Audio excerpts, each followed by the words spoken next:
Okay, good morning, everyone. Good afternoon and good evening, depending on which part of the world you're on. It's a real pleasure for me to get us started this morning with the 6th annual scientific meeting of the Genetic Discrimination Observatory. It's always great to find each other once a year to discuss about this very important topic. I'm Yan Jolie. I'm the director of the Genetic Discrimination Observatory, and Songling Chao, which is the coordinator of the observatory, is also here, and she'll be assisting me throughout the meetings.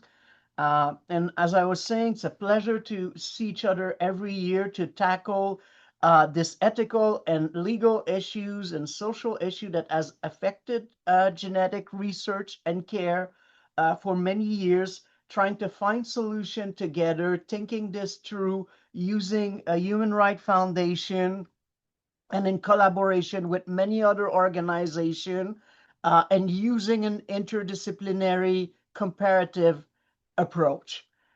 So thank you all for being here again this year. Can we change the slide? Thank you. We can move to the next one.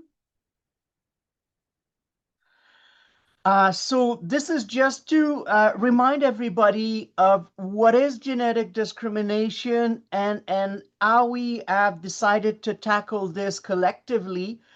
So genetic discrimination, and you might remember we have a wonderful Nature Genetics paper about the definition of genetic discrimination. So is an issue that involves treating differently and negatively or unfairly profiling individuals or a group relative to the rest of the population based on actual or presumed genomic and other predictive data. And so in order to address this phenomenon, because early on in my research, one thing that I noted was that a lot of countries had the idea of let's adopt quick fix to this problem, and you'd see a law being adopted, and then it was sort of assumed in the country that, okay, we've dealt with it and we can move on. And it wasn't necessarily solving things, and it wasn't also solving things in a global manner, in an interoperable manner, in a way that data is shared across the world.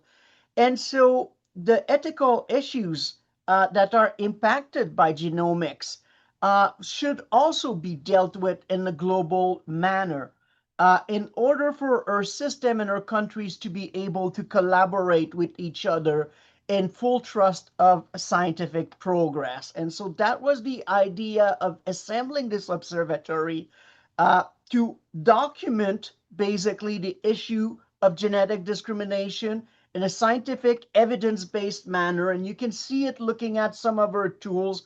I'm thinking especially about the maps we've done of different aspects of genetic discrimination and means to prevent it.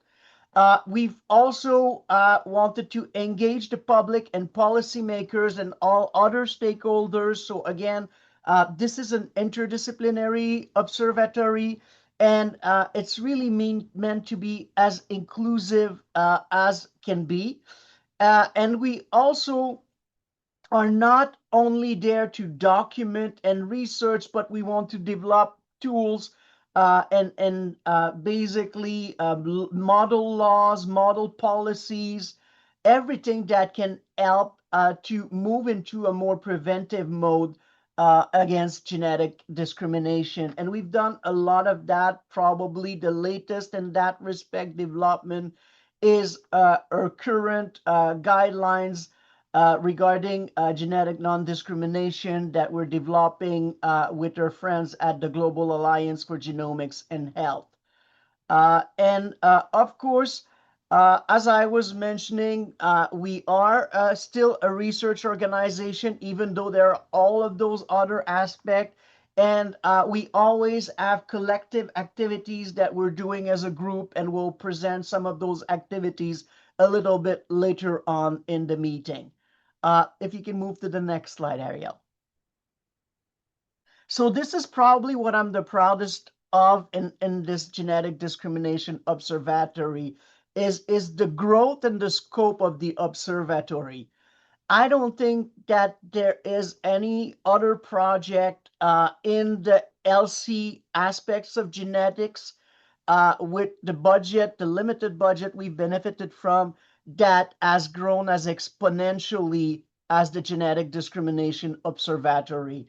And I think part of that speaks to the fact that genetic discrimination is such a pervasive issue that every country that is involved in genomic research has had to tackle the question of genetic discrimination, and on one aspect or another of their research or clinical practice. And so you can see, I think we're at over 30 countries at this point in time, lots of new collaborators. And so it's just a pleasure to see this map and how there are new dots every year to add to it. Next slide, please. So this is just to give a quick snapshot of what the GDO has accomplished in the first 5 years since this international 6 years since its international launch. So first of all, we have 8 publication. And when I say 8 publication, I'm only talking about collective publication, meaning involving several members and not just, for example, my particular group in Montreal. 8 publication, and we have some very high impact publication in those 8 publication.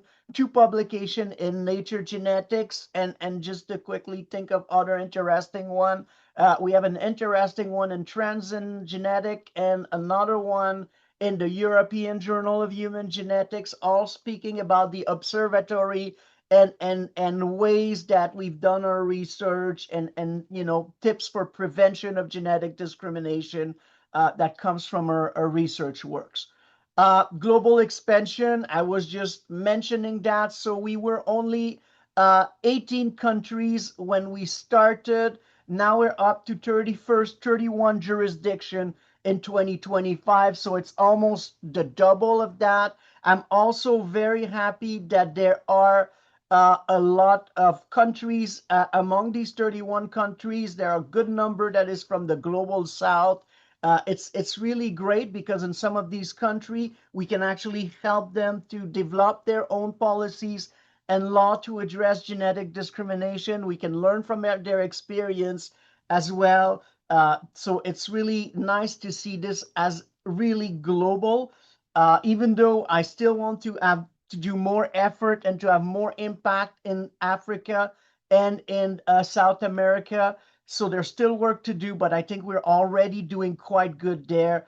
And we've had 6 annual meetings. We've been able to have 3 of those meetings as hybrid meeting where there was an in-person part and internet part. It always depends on the funding, which, as I mentioned, can sometimes be tight.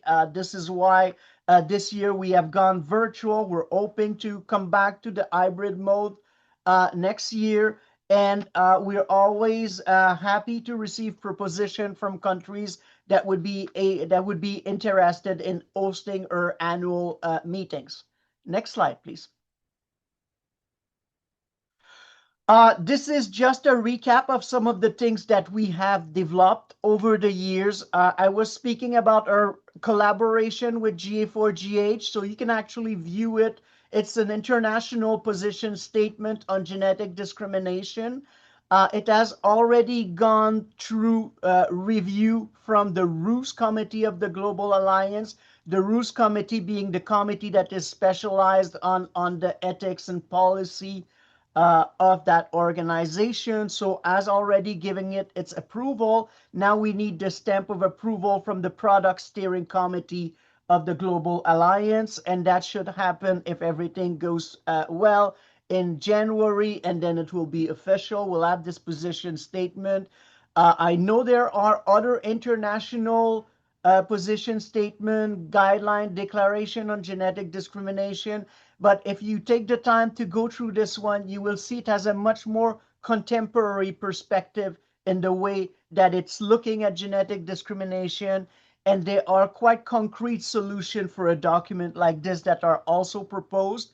And it's part of a genetic discrimination toolkits that we're developing with the Global Alliance. And there are other parts to this toolkit, including an information document, including as well a document on the definition of genetic discrimination, a publication on that, and a study on a model policy to address genetic discrimination. We've developed different types of tools to address genetic discrimination and to map it out. So these are some of our map that you can see. You don't see the map, but they're basically, you can see in all the square represents a different maps. And one of the map present the different laws and approach over the world to address genetic discrimination. Another one focus on the studies that have been done to document the incidence of genetic discrimination in life insurance. There is one that we're currently reviewing on the U.S. State laws against genetic discrimination. And there is one that's focusing on forensic DNA databases in countries over the world. We need the help of all the GDO team to maintain these map. So please review those map as often as you have the opportunity. Let us know if they are not up to date regarding your particular country or jurisdiction. This is really how we maintain these maps, and so we really need your help, and we're very grateful for it. I think these are tools that are used quite a lot. You will see the statistics of people that are going on the website. It's quite impressive. We have educational videos, and that's also something we want to put an emphasis on in the coming year, of basically a GDO expert presenting on in quite late term to be accessible to the public information about the genetic discrimination prevention tools and policies in their home country. So that's also very important, and we're hoping to have more of those. So let us know if you're interested to do one of these. It's not very complicated, and they're very popular. Next slide, please. All right, I mentioned statistics. Here they are. I'm really happy to say that in 2025, we've reached over 100,000 and 5,000 visitors, and you see the average visits per month on the GDO website. This is really quite an accomplishment, and it's really comparable to website of International Organization in Genomics. It's probably one of the most visited website right now in genomics, and I would say the most visited one on the LC of genomics. We see also that we have new jurisdiction that have joined us this year. So I want to welcome our friend from Singapore, Switzerland, Macau, and Malaysia that have joined this year. I do want to recognize also the help of sponsors that have funded us throughout the years from 2020 to 2024. We are not funded in 2025 yet, but we're hoping that we'll be able to continue with some additional funding. We really have to continue on a shoestring budget, so to speak. We basically use the budget that we gather from our funders for two things: to pay part-time staff to help me maintain the websites and just animate the annual meeting, and also to fund the annual meeting so that we can have an hybrid meeting. I do think that there are a lot of potential in doing virtual meeting, but there is also an element in meeting in person that I also would like to get back to. So it's definitely in the plan to continue with the hybrid meetings if funding permits in the next few years.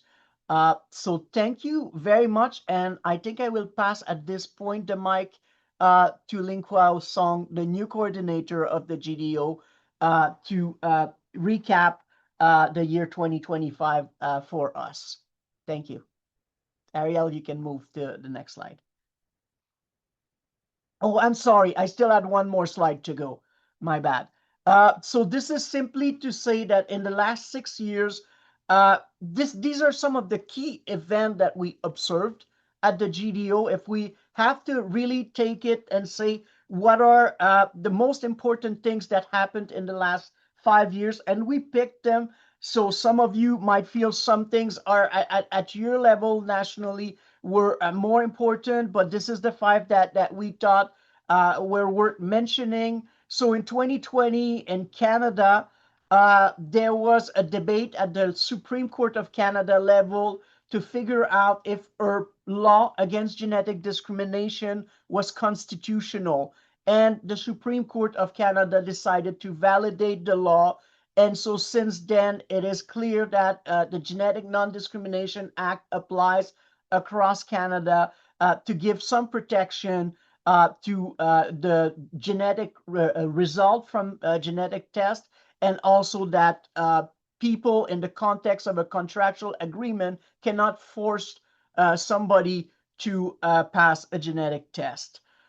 In 2021 in Singapore, there was the adoption of a moratorium on genetic and testing and insurance, and the moratorium has been renewed in 2025. And I know that there is right now ongoing debate in political circle in Singapore to potentially adopt the law in this country, and probably our collaborators that will talk a little bit later in the conference will have more to say on this. And in 2023, in Japan, the Genome Medicine Promotion Act was adopted by the parliament, and we will have collaborators also from Japan speaking about this and speaking also about where we are in terms of implementation of this very important law. And in 2025, in Australia, the genetic testing protections in life insurance and other measure bill was introduced so quite recently, and we have our colleague Jane Tiller will give us the latest update on where we are with this bill, and again what are the next steps. So we see that there's a lot of movement.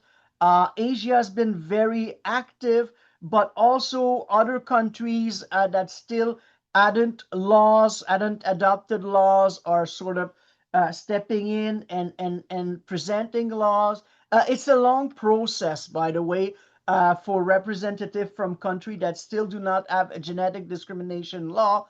People are sometimes surprised about how long it can take from the moment when you start discussing the content of a bill on the prevention of genetic discrimination and the actual time where it is adopted and implemented in a country. But there's some really positive movement out there, and the more recent laws also, I have to say, are probably better conceived than some of these original law that we saw adopted in the late 1990s. Thank you. Next slide. All right, so this is now the time for Song to pick up and talk to us about things that happened in 2025. Hello, everyone. I think I probably know some of our collaborators. So I'm Lin Chao Song, and I'm the coordinator for the Genetic Discrimination Observatory. And I think Professor Yuli has already covered a lot of activities and research we have done in 2025. Next slide. So we have a team transition for this year. Dr. Dia, so our former associate director of GDO, has left, and but now we have new people, and Charles, who is MA in bioethics, I think today he's also joined us. And also we have a very good team with Ariel and Fatimata, and me as the coordinator. And in the future, if you have any questions, and you feel free to reach us. Next slide. And more excited, we have new GDO collaborators, as you can see, from different jurisdictions, from Singapore, from Malaysia, from China, from Ukraine. So we're so happy because that will expand our research to a broader and deeper perspective. And next slide.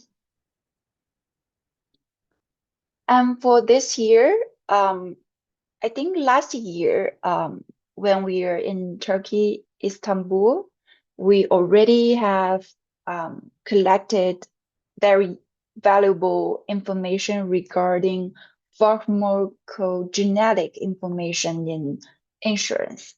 And Professor Julie is now has already finalized the first draft, and now we're expecting for the comments and suggestions and to finalize the paper. And we are projecting to submit the manuscript to Nature Review Drug Discovery in January. So we're really looking forward to this paper. And the next slide. As Professor Jolie mentioned before, we have for GDO, we are not only for research only, but we also doing like policy statement and to produce a product tool. For this position statement on genetic discrimination, we collaborate with GA4GH, Global Alliance for Genomics and Health. And the position statement is now approved by the regulatory and ethics work stream, the community, and will be presented to the steering committee for the final approval. And if you're interested on this position statement, I think Ariel has already shared it in the chatting box. And so you can have a quick look at that. And if you have any questions, feel free to reach us. And next slide. And also, we're very proud to say that Professor Jolie, the director of GDO, has received a grant from Access CRHR. So the project is also related to genetic discrimination, but in pediatric oncology research. So it applies a human rights-based approach, and we have been collecting consent clauses from different jurisdictions, including Canada and France, and we're conducted the research and we'll continue publish papers on the result. We have already drafted the manuscript human rights-based approach to prevent genetic discrimination in pediatric oncology. But we will have more research on the consent form and to engage more patients. And the project is in progress, and we will keep us posted about the following research result. And next. So here are the activities. All of us, you can join us and be more like interactive and engaged. So first is interactive maps. As Professor Jolie just mentioned, the maps, we have different feature approaches adopted to prevent genetic discrimination, and we also have a map for empirical studies on genetic discrimination in life insurance. And there's another map on United States, the state's law against genetic discrimination, and forensic DNA bank. And if you, in your jurisdiction, you have any news you can share. Feel free to reach us, and it will be very appreciated your contribution. And the second part is share your story initiative. So we are actually collecting real world stories of genetic discrimination because in our previous research, it's a question whether the real existence or incidence of genetic discrimination. Um, so in the real world. And currently we're accepting cases from Canada, United States, and Mexico and the UK. And in the future, we are aiming to obtain more ethical approval for more jurisdictions and extend our collection. And now is the third part, very important for the social media. We have linking page for GDO, and feel free to share it and add it.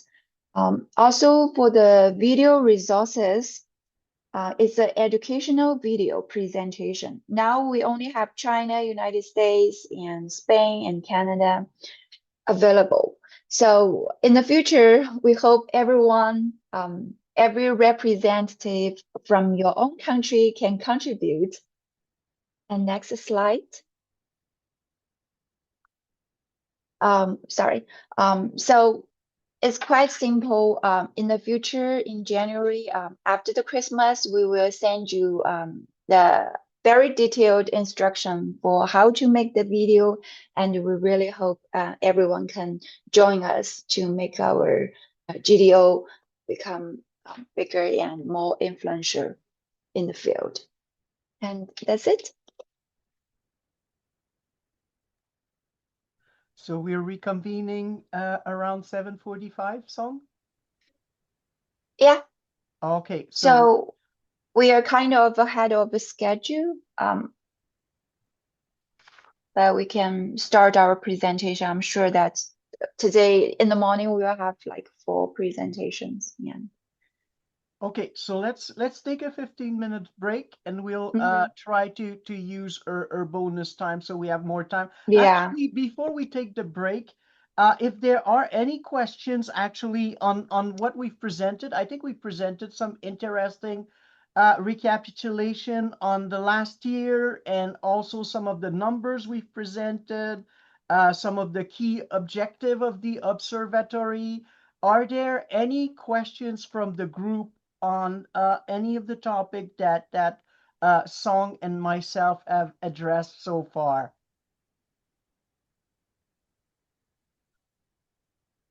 Okay. Don't hesitate to raise your hand, either virtually or on the screen, if you have questions, and you are always free to use the chat as well to put in any questions that you might have. So my suggestion is actually, I don't want us to be too ahead of schedule. I think we should stick with their actual break time, and reconvene at 8 would be my suggestion, just so that we are sure that all the speakers are aligned. And Don Rich Taldar from South Africa will be chairing the next session. So we start the next session at 8 a.m. sharp. Thank you.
Hi, Anne.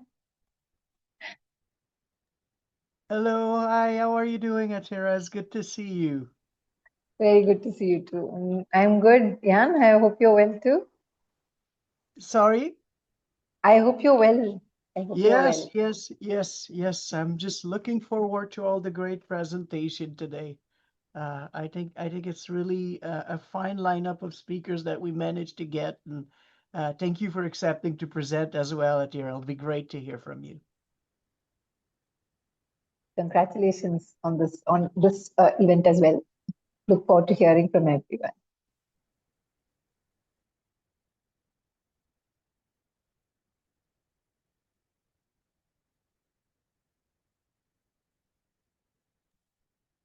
Rich, my friend, you can take it on. I think we still have about 1 minute, so whenever you feel ready, uh, you know, can't wish for a better chair than I than definitely you. feel ready, but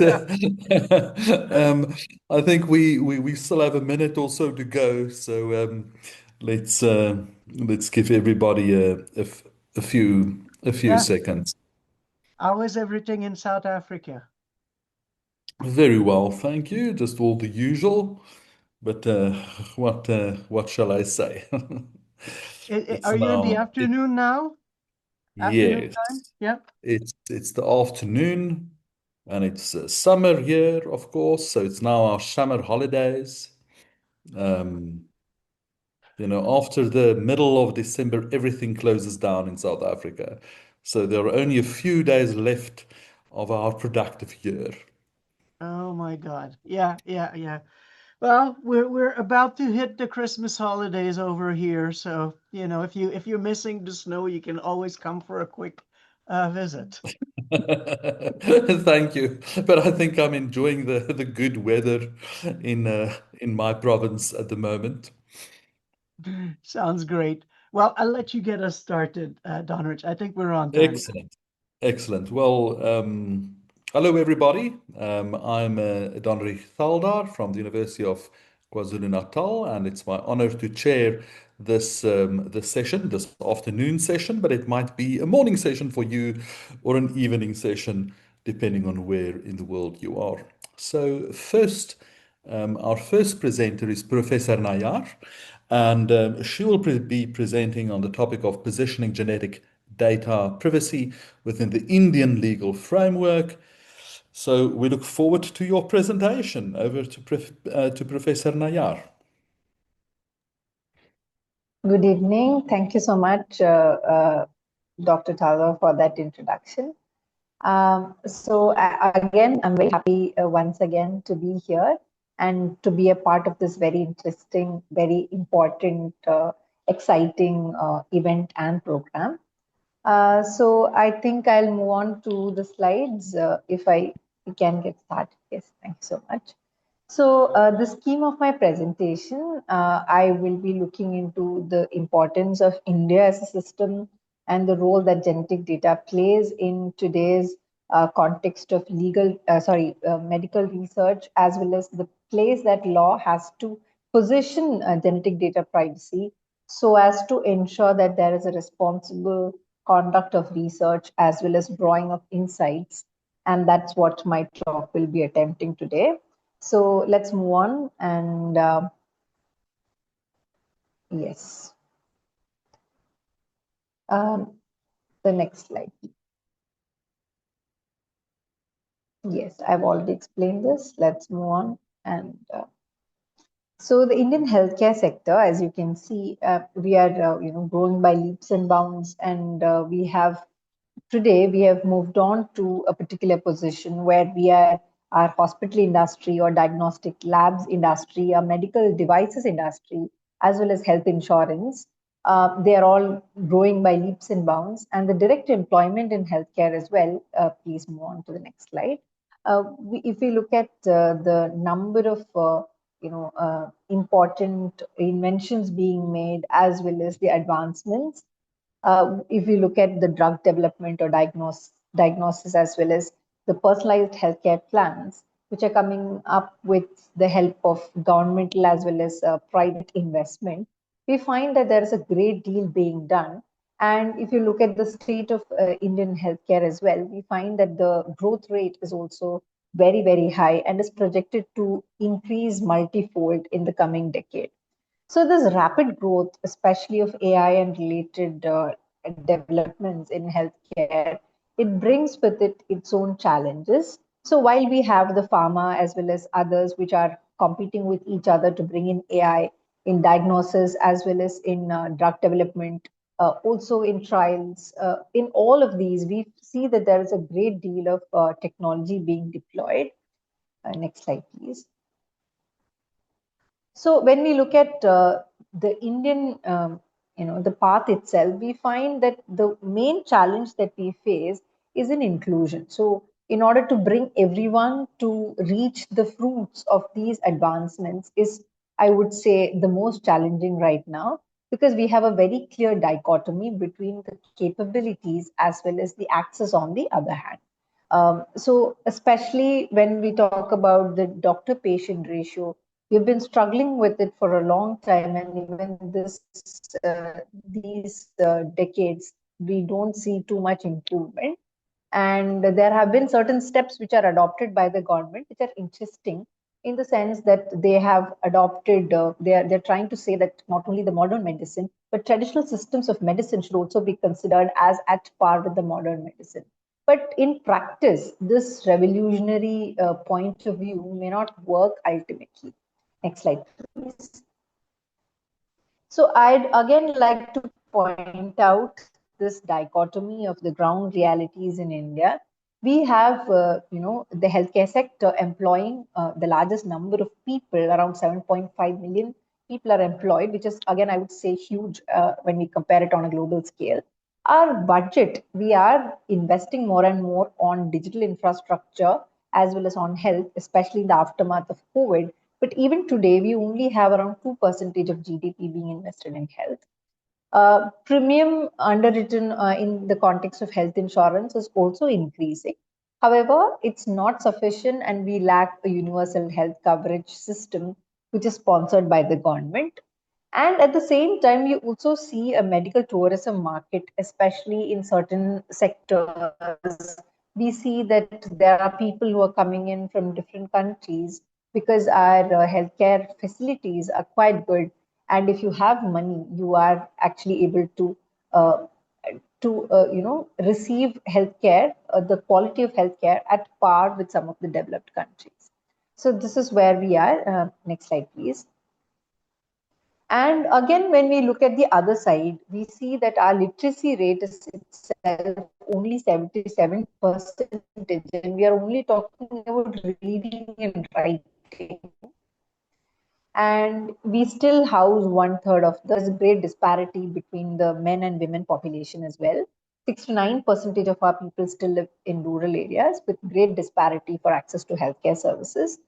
We only have one doctor for nearly 1,600 Indians, and that has not really improved drastically. And again, one of the main challenges that I would say our healthcare sector faces is that 70% of healthcare in India is provided by the private sector. And even for those, accreditation as a standard is not really met with, I would say, in a proper way. And also the clinics that we have which function, there is a great deal of uh, a jarring disparity when we look at the laws that we have on place and its implementation, particularly if you look at sex selective abortion or female feticide. On law, we have very strict, stringent requirements regarding screening and as well as the predicting of sex of the baby. However, on ground, we see that it happens rampantly, which also seeks to tell us about the problems and challenges that we would face when we talk about a technology being deployed and how it would be used and employed by the people who wield it in India. Next slide, please. Again, when we talk about India, again, this is not something which is not familiar to most people here. And we have a great deal of diversity, which has come from the past, the migrations which have happened. We have a very good, cross section of the division itself of linguistic as well as other groups which have come in from different parts of the world. And this also means, at the same time, next slide, please. This also means that we have a very good representation of the population groups, as well as we have a very clear indication as to how a particular drug or a trial would be, would find results, because we have the diversity in the people who can take those trials. At the same time, this is also problematic because we don't have a homogeneous population. And so that is also, I think, a very interesting contrast. Next slide, please. And in order to solve this kind of problem, we have undertaken something called as genome study in India. Next slide, please. The major factor, I would say, which throws, I would say, a spanner into these is that this is a Vedic classification of people based on their birth. And again, this is not very unfamiliar to many. However, in India, we had this particular class of people called Brahmins, who alone were allowed to read and write and learn in Sanskrit, and only the males among those. These were the scholars. Then you had the rulers, who were the Kshatriyas, the soldiers, warriors, and rulers. We had Vaishyas, who were the merchants and the people who were allowed to learn the trade and practice it. And Shudras were the people who were servants of all these other three castes of people. And out of all these four classes, we had one more class, which was something which faced something called social distancing. We have been facing that for a long time. And even today, even last week, there was a case where a professor in a university had, used these slurs based on caste on a student during their defense of thesis. And this only goes to show that caste is not something that belongs to the past in India. It's very much alive, and every application form that you file, whether it is for education or employment or matrimony or any other kind of purposes, you have to talk about what is your religion and what is your caste. And there are also affirmative actions which are deployed based on the caste, which also keeps it alive in the minds of people. And in some parts of India, at least, caste is not something which you can ever grow out of. This also brings us to the question of race and caste, which have to be looked at together. And our constitution also attempts to, if not define, at least to state that discrimination based on race and caste is contrary to the fundamental constitutional values. And the person that you see here is Dr. B.R. Ambedkar, who is called as an architect of our constitution. Next slide, please. So we have certain factors which can promote genetic discrimination in India. Like I said, the continuation of the caste system overtly and covertly, that is something that is very rampant in India even today. There are large-scale disparities. So once the AI applications would be approved and institutionalized, how it would be used without lack of clear statements, as well as public policy instruments. When we talk about, predictive genetic information being out there without proper regulation or proper confinement within the normative structures of privacy, consent, as well as other legal research values, it could be problematic for India. And even for when we talk about premier institutions, like I mentioned earlier, which have the capability of carrying out cutting edge medical research, biomedical research, they are not really aware about even something called as the possibility of genetic discrimination. So the lack of awareness is one of the most problematic aspects, because if you're not aware that what you're doing could be a violation of law, then there is no cure for such a ignorance at all, I think. Next slide, please. So in the global landscape, like I mentioned, recently we completed the Genome India project, and this particular project, it tried to compile human genomes and they identified around 83 population groups. And this was a substantive study, and the report has promised that the data would be freely accessible for further research, especially on population-based studies. And this also shows us that our the capacity for us to decode human genome as well as have proper insights on it, it's substantial. And what happens in India actually is of importance to the rest of the world, because we are one of the biggest hubs of clinical trials, and we do contribute a great deal to the development of drugs. If you look at most of these, we are a very significant player, and probably the lack of or the tweakability, I would say, of the legal instruments that we have governing these trials in India is also one of the reasons. Next slide, please.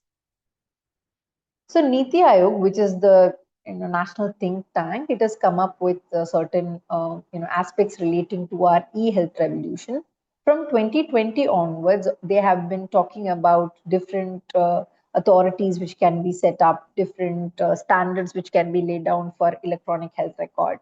But they are also thinking about something called as a data empowerment and empowerment architecture called data empowerment and protection architecture, wherein they envisage something which is for financial inclusion, and that I think could be problematic because they talk about monetization of data. This I mention this because while they identify the instruments as well as institutions which should be strengthened, there is also a fundamental lack of clarity in how it is going to be deployed and how what are the repercussions that could be visited on the people when it is actually in place and it is in operation. That lack of clarity is also very worrying, to be very frank. Next slide, please. This is an example of an AI policy, a policy which has been brought up by Niti Aayog, wherein they talk about optimization of social goods. I have identified healthcare as one of the major sectors which would benefit from the implementation of AI. And they have very rightly identified certain problems. And they talk about how a strategy for deployment of AI, especially in healthcare, should benefit the people and not just the people who can afford these kind of treatments, but how it should be integrated with healthcare delivery, even from a very fundamental primary health clinic kind of a way. And the reactive approach uh, that can be used, and especially as a one of the countries where we have a great deal of epidemics which break out, and also I think Kerala was infamous because we are the place where the pandemic itself was reported first in India. And so all of these factors, they can be taken into consideration. And like the AI policy, Niti Aayog does come up with different strategies which can be employed, and we'll be examining them. Next slide, please. So if you look at the genetic information, there have been some uses which have already been, been followed, whether it is prescribed by law, for example, in the case of, organ transplantation or immigration DNA tests, which are compulsory. There are also voluntary tests like prenatal testing or other kinds of disorders. In case of, crime investigation, this is also very interesting. There was a bill which was introduced for the control of use of DNA, and that was withdrawn later. But we also understand that genetic information is a very significant factor, especially in crime investigation, looking at how the technology is developing these days. So how do we contain that within a proper information as well as control on the part of the individual? It's a very interesting question. Uh, Investigative genetic genealogy. This is also something which is voluntary, and how the uses of it can have implications on third parties, on family members, because they have not really given the notice to be a part of the study. But because of the relational nature of the genetic information, this is also something that can have a significance. Next slide, please. Next slide. So if we look at the use of genetic data, these are certain pitfalls that I think are important to be mentioned here. The legislations that we have right now, they primarily allow unauthorized uses by government as well as others in particular situations. The understanding of genetic data, as I said, is not very clear or it is structured. So the familial implications are mostly ignored. There is a high risk of discrimination in India, especially pretty much like everywhere, but because of the lack of clarity, it could be more pronounced in employment, healthcare, insurance, education, and I would say even in matrimony in India, because we have a lot of large number of arranged marriages. Then potential data breaches, the data fiduciaries and what their responsibilities are, it's not yet properly iterated. Monetization of data. Like I said earlier, in the Niti Aayog's report itself, they talk about how individuals can make money out of the data that they produce. And I think that is also, indicative of the lack of clarity in our legal instruments. Next slide, please. Next slide.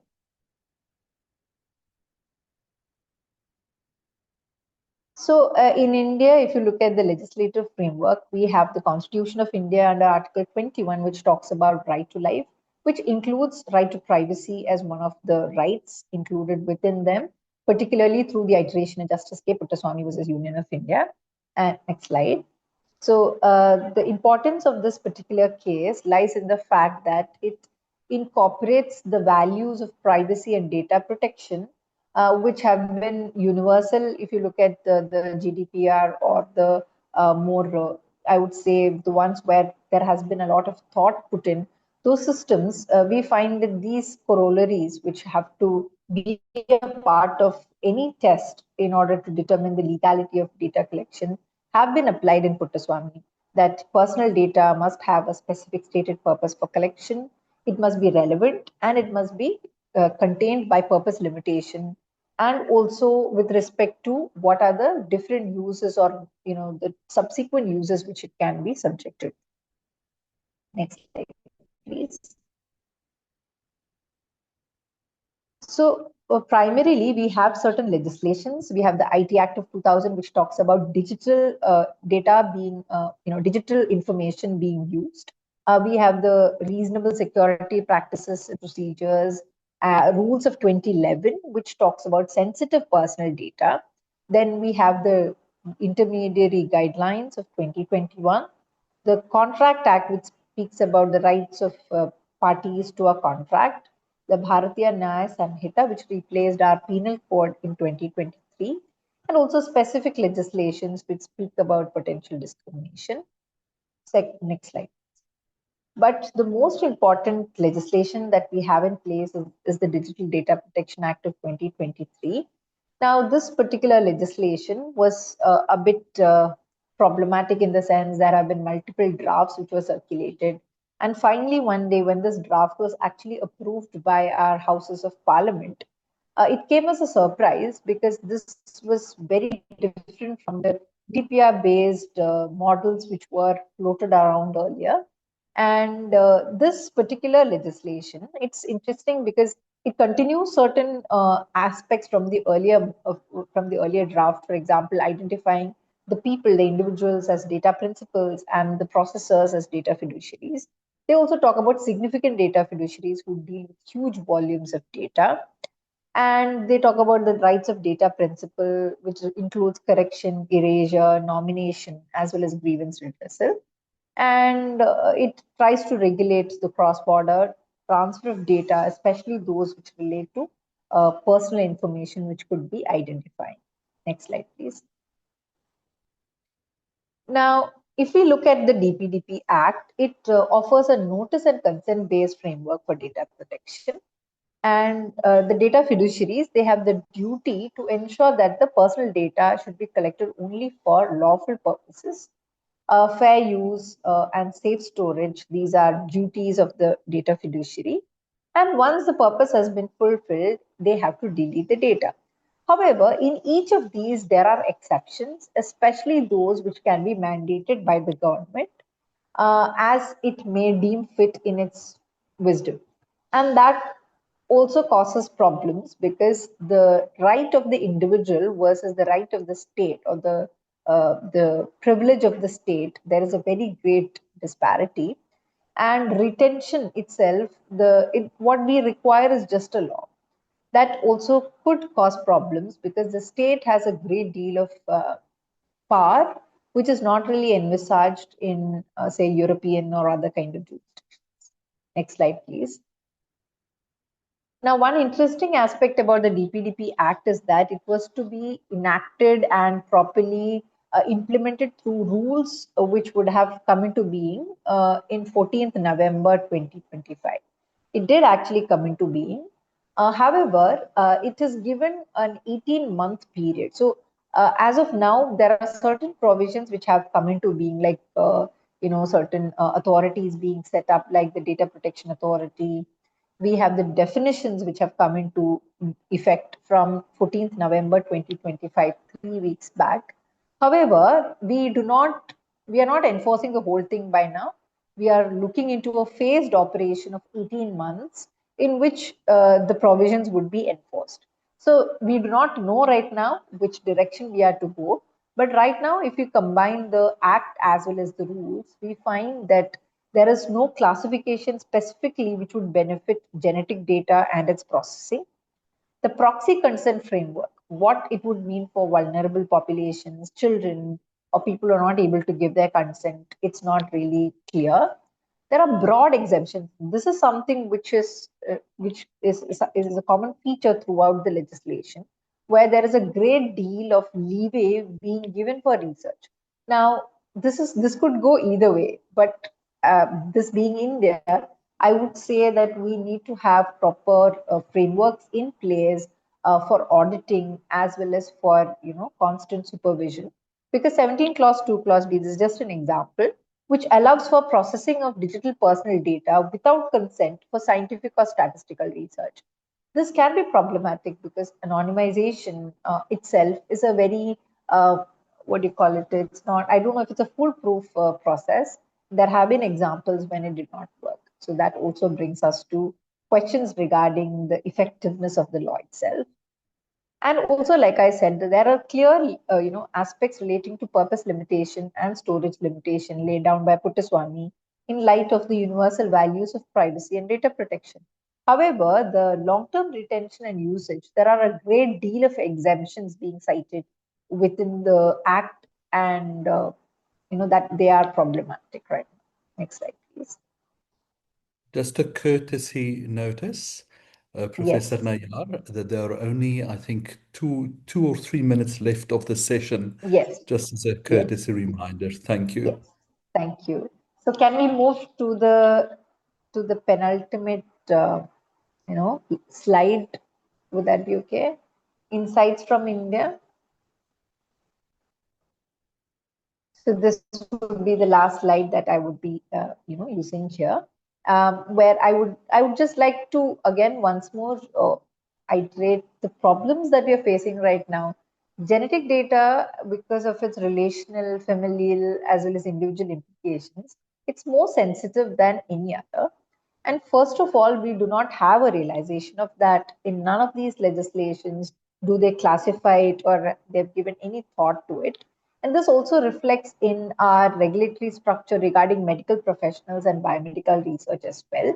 We have ICMR guidelines on biomedical research 2017, which has not been, which has not been revised since 2017. Though in these past 8 years, there have been huge revolutionary changes in how biomedical research is conceived and enforced. And that is also problematic. And when we come to legislations, we find that the ICMR guidelines are just those guidelines. And there is no practical conversion to real time problems or real time effects that it could have on the research community. then our legislation itself, it should look into a more it should approach a more nuanced approach, where sensitive personal data and the implications should be taken into account on a practical manner. One aspect that we could do is, and what we have tried out is in our guidelines regarding stem cell research, we have classified research itself into permissible research, research with certain risk, and research which is completely prohibited. I think in case of genetic data and the research which could involve those, that could be a right way to approach, because privacy by design and privacy by default is not something that is presently envisaged. So what we can do is we should probably try to incorporate it in under different instruments of regulation, and that is probably best for India, because we have been in the past, we have shown that without proper legal implementation, the vulnerable populations could be at could be at the most risk, and that is something which is, I'm sure, it's universal, but the Indian situation is even more exacerbated. So I would stop here, and I'd be happy to take any questions. I'm sorry for I think exceeding my time. Thank you so much. Thank you. Thank you, Professor Nayar. This was truly very interesting. And given that one of my fields of interest is reproductive law, so I saw something about embryo selection and eugenics there at the bottom. So fascinating. We've reached the half an hour, but given that Professor Arich has indicated to me that his presentation will be slightly shorter, let's take one question from the audience before we proceed. So if the first person to raise their hand, then we can take one question, please. Over to you, Jan. So if I understand the development all right, Atira, you now have a privacy law in India, but it is not where you would like it to be. Is the government, I know that in our case in Canada, we've been reforming our privacy laws, both at the provincial and the federal level.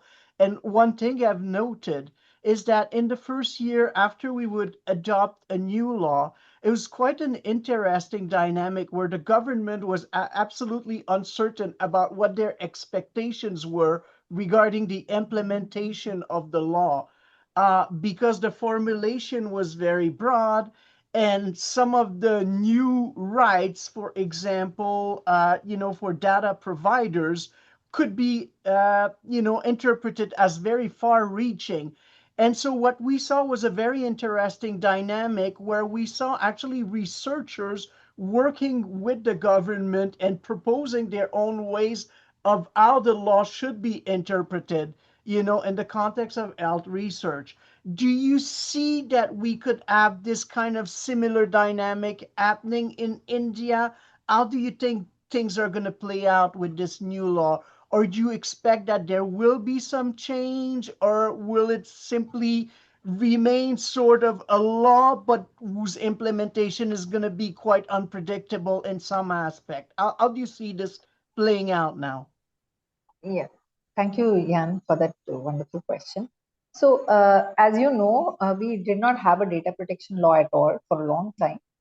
And with the Aadhaar, the fundamental biometric identification card, which was issued by the government, there were huge, problems relating to the data collection and how secure the data itself is. And with many people calling it the biggest honeypot of biometrics in the world, and the breach itself, there were huge number of allegations of breaches, and some even claim that if you give 500 rupees, which is I think the equivalent of around $6 or $8, not eight, yeah, some 80 into eight, yeah, around somewhere around that $10, you can actually get the Aadhaar details of around 100, 200 people. So this was actually a ground reality in India, and we have billionaires who are residing in small villages who do not know that their bank accounts have crores of billions or millions of rupees. They have no idea. So in India, it's very clear that when breach would happen to it, and breach has happened, where's the accountability? What's the transparency? We don't know. So the Justice Puttaswamy, he was a retired judge of the court, and he went and he filed this case. And the Supreme Court said that the government has to come up with a data protection legislation at the earliest. They came up with the earlier drafts, and now we have the DPDP Act of 2023. Last 2 years, they've been sitting on it, and now they've come up with the rules of 2025, 3 weeks back. But even these rules, they are very skeletal, because the different provisions of it are only going to be employed on an investigational basis, I would say.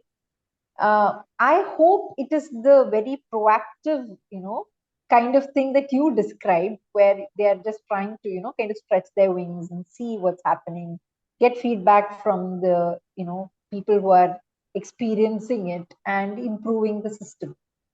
I have never heard of such a thing happening in India. I'm very sorry to say. And therefore, I'm not very optimistic. There have been some cases which have come challenging the DPDP Act itself, saying that it is too, it is too much favoring the government, and that it violates individual rights. So again, those case laws have not yet been decided upon by the court. The rules also will be challenged, is what I understand. So it's a very, very, it's not at all certain, and we are living in extremely uncertain times. Probably by the next GDO conference, I would be able to give you a more clear picture, I hope. Yeah. So this is my very non-optimistic kind of an answer. I'm sorry, but that's all I can do right. Looking forward to Thank the you, Prof. follow-up. Thank you. Yeah, thank you so much. Yeah. Thank you, Professor Nayar, for your fascinating presentation.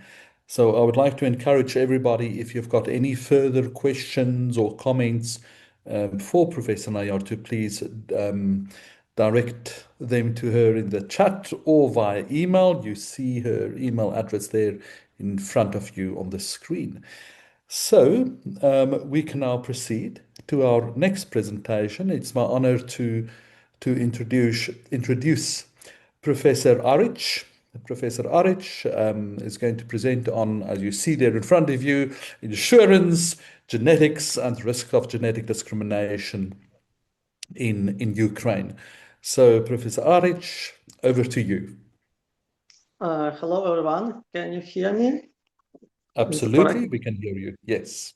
I'm really happy to be here with you today and to have this wonderful opportunity to present my research results. So today I would like to talk about research results of a project is about insurance, genetics, and the risk of genetic discrimination, a survey of Ukrainian doctors, geneticists, and genetic counselors. This presentation introduced the first empirical analysis of how Ukrainian geneticists and genetic counselors perceive the intersection of insurance and genetic information. Please, next slide, please. Next slide, please. So there are a few reasons why this research is very important today for Ukraine. Because Ukraine has still not any specific laws and policies regarding insurance and genetics. Some insurance companies can collect and use genetic information of insurance applicant for underwriting purposes. And this raises an obvious concern. Could this lead to genetic discrimination? And actually, this is the main reason why we do this research, is to explore the risk of genetic discrimination in insurance. Next slide, please. Also, I would like to say that this study is only the first part of a larger research project, risk of genetic discrimination in Ukraine.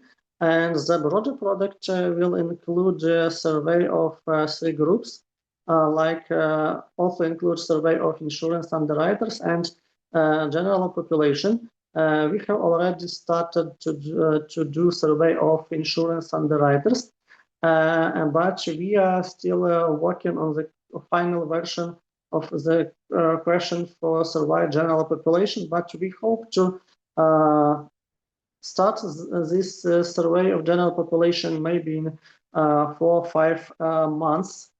Next slide, please. This is the list of most relevant and similar previous study. And it is important to say that our study is the first empirical study in Ukraine. So we develop our questionnaire based on these publications. And it is helps us a lot to make to do a good questionnaire. Next slide. In particular, this study will examine 3 main research questions. For example, do insurance companies ask geneticists and genetic counselors for any information regarding genetic data of their customers? Sorry, one moment.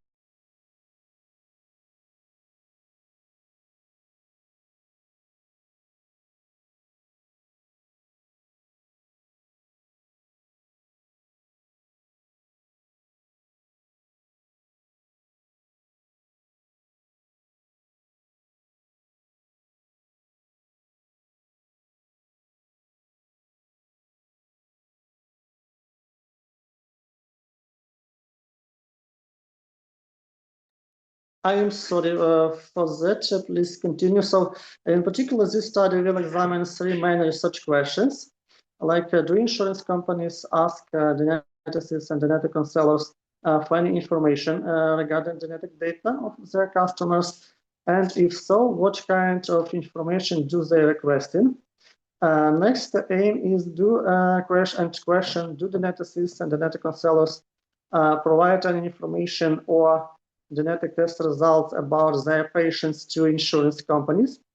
And the final question is what views and perspectives do geneticists and genetic counselors have regarding current genetic discrimination regulations in Ukraine? Next slide, please. Our study participants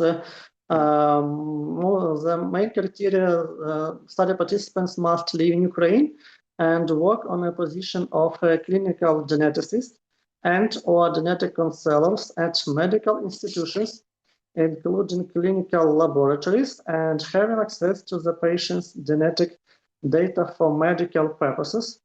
There were 54 eligible study participants, and 47 of them were administrators surveyed between June 16th, 2024 and March 3rd, 2025. Next slide, please. The survey contained 22 questions that can be grouped into the following thematic sections. For example, education, professional practice. Can you hear me? Yes, we can hear you perfectly. It's about professional practice, discussing with patients about insurance implications, training and policy, disclosure of genetic information, and regulatory approaches. The questionnaire data was collected across the entire territory of Ukraine, but except the territories that are occupied by Russia now. And it was collected using RedCap tools hosted at Uzhhorod National University of Ukraine. Next slide, please. Now I will focus on the main results of the survey. The first part is about professional practice and include 2 questions. So we found that most respondents have extensive experience in genetic service, with the largest group reporting more than 15 years in practice. And majority of respondents counsel more than 8 patients per week. Next slide, please. This section, training and policy, examined the training and institutional procedures in Ukraine, and there are a few research questions here that are related to the training regarding insurance and genetics, policy regarding communication with clients, consent forms, statement of insurance and genetics, and communicator responsibility. So we found a lack of knowledge of geneticists and genetic counselors on the issue of genetic discrimination and insurance. Also, participants reported limited training on how insurance relates to the genetic testing. Next slide, please.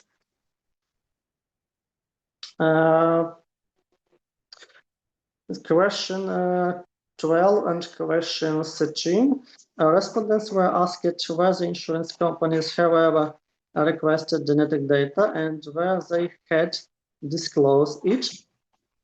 So the main finding, and we found that none of the surveyed professionals reported disclosing genetic information to insurance companies, and only a very few reported receiving such a request in the first place.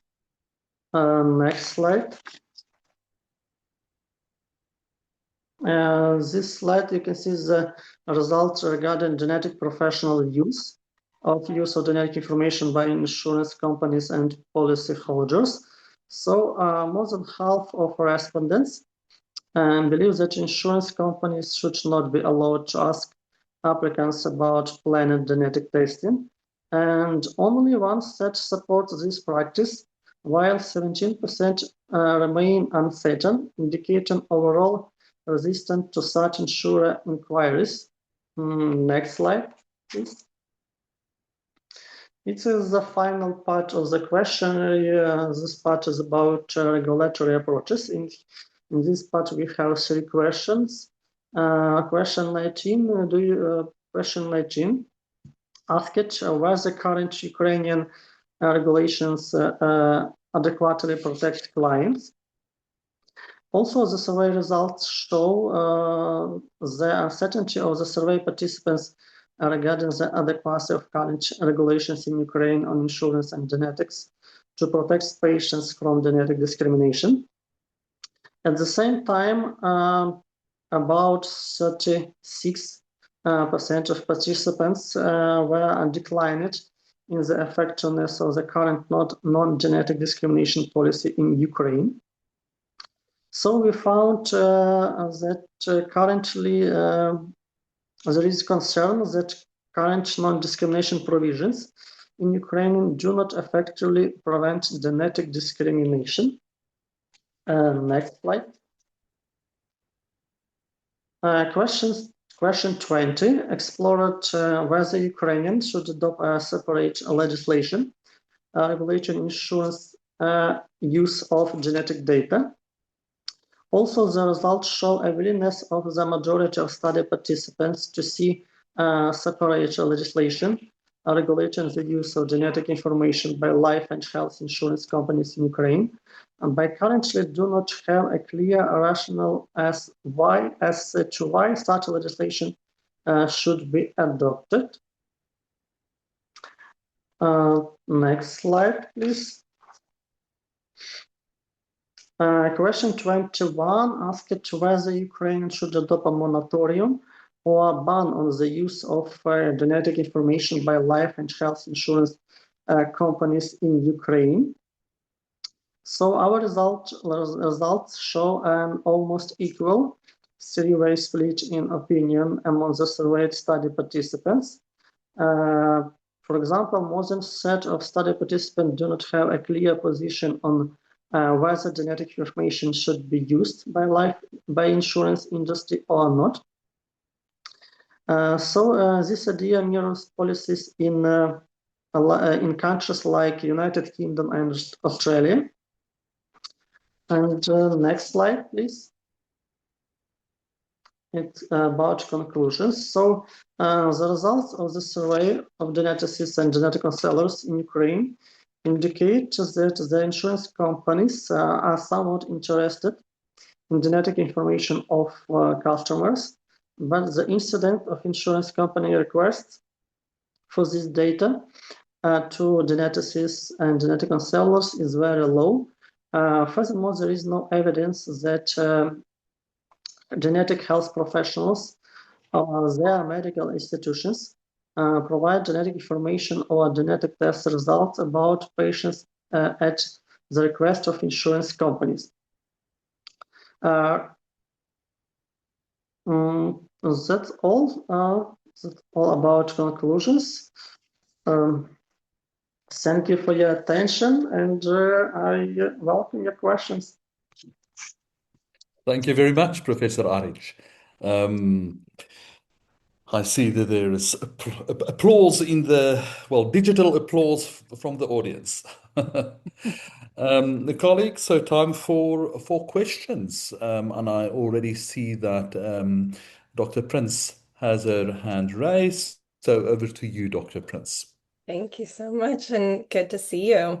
It's really fun to see this data come together.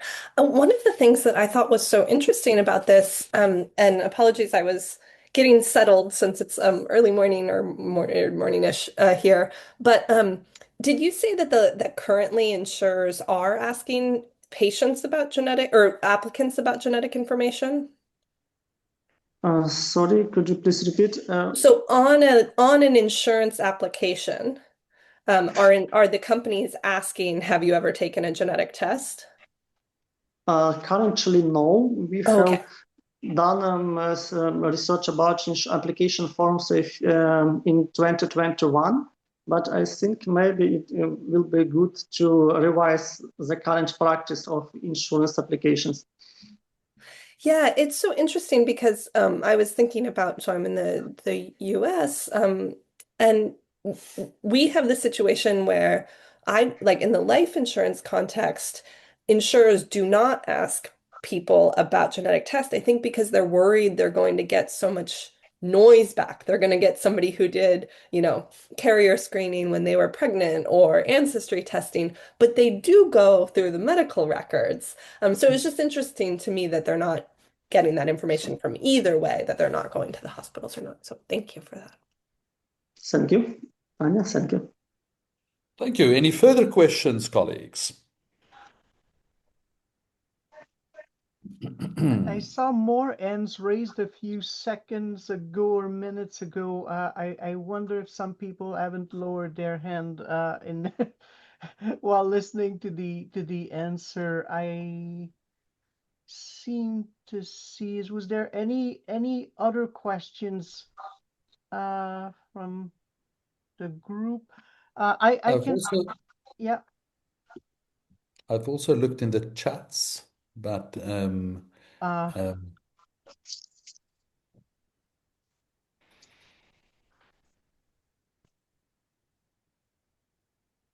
well, I think the results are quite fascinating, and it also shows how each country has its own unique situation with potential similarities with other jurisdictions, but then also some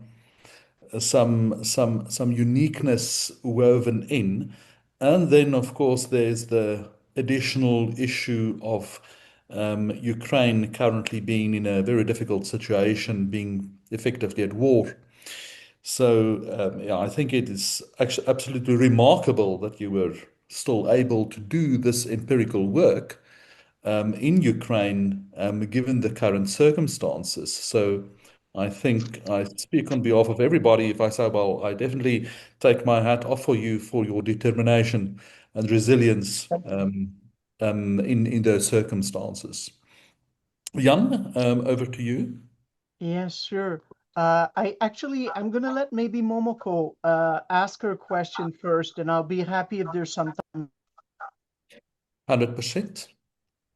Oh, thank you very much, Jan. And Dr. Rich, thank you very much for your great talk. And I have a question about the geneticists and genetic counselors answers about not providing genetic information to the insurers because a few of them have been asked about their clients' information, but they declined to provide it, right? And did you ask about the reasons for declining? No, we don't know anything about reasons, but yes, there are a few requests, maybe two or three requests from insurance companies to genetic health professionals, but all of them were declined. Oh, thank you very much. Thank you. Interesting. Jan, I think there is some more time if you want to ask your question or comment. Sure. So I was lucky enough to collaborate with Michaelo on his research, and I was also fascinated by the current context. It's surprising for one thing to also see that the insurance market is still quite healthy in some sphere, especially the personal insurance, given the situation of the country. And my own personal interpretation of some of this data, Michaelo, and I want you to comment on this, but I think that right now there's a lot. I think there's a need for information at all level. I think that's the most pressing need in Ukraine. I'm not sure if both the patients and the general population, but also the clinical geneticists are aware of all the implication of genetics in terms of being also of interest potentially to insurers, etc. So I think that the informational need is what comes through the most, I would say, in your survey. Is that also what you picked up out of this research, or did you identify other trends that you thought were as important? Thank you, and it's a wonderful question. I didn't understand the final part. It's about the question. Sure. I said, do you think that what comes across the result of your survey is mostly that there is a need for greater information, or do you see and do you see some other conclusion, important conclusion that you can draw? I think the first part is the lack of information that have the clinical geneticists and genetic counselors regarding insurance implications. Any other thoughts on the result, Michaelo? No, we are still in the process of describing the results, and here I present maybe only the main results of this survey, but we will work more precisely on this. Sounds good. Thank you. Thank you, Michael. Thank you, Jan, so much for your support. Fascinating. Thank you very much. Thank you, Professor Aric. Thank you, dear colleagues. Thank you. And I think so. Let's then proceed with our next presentation, which will be by Professor Arawi from Lebanon. And the title of her talk is The DNA Battlefield: From Epigenetic Scars to a Genetic Geneva Convention. So this is a quite, how shall I say, a very interesting title, and we must certainly look forward to your talk.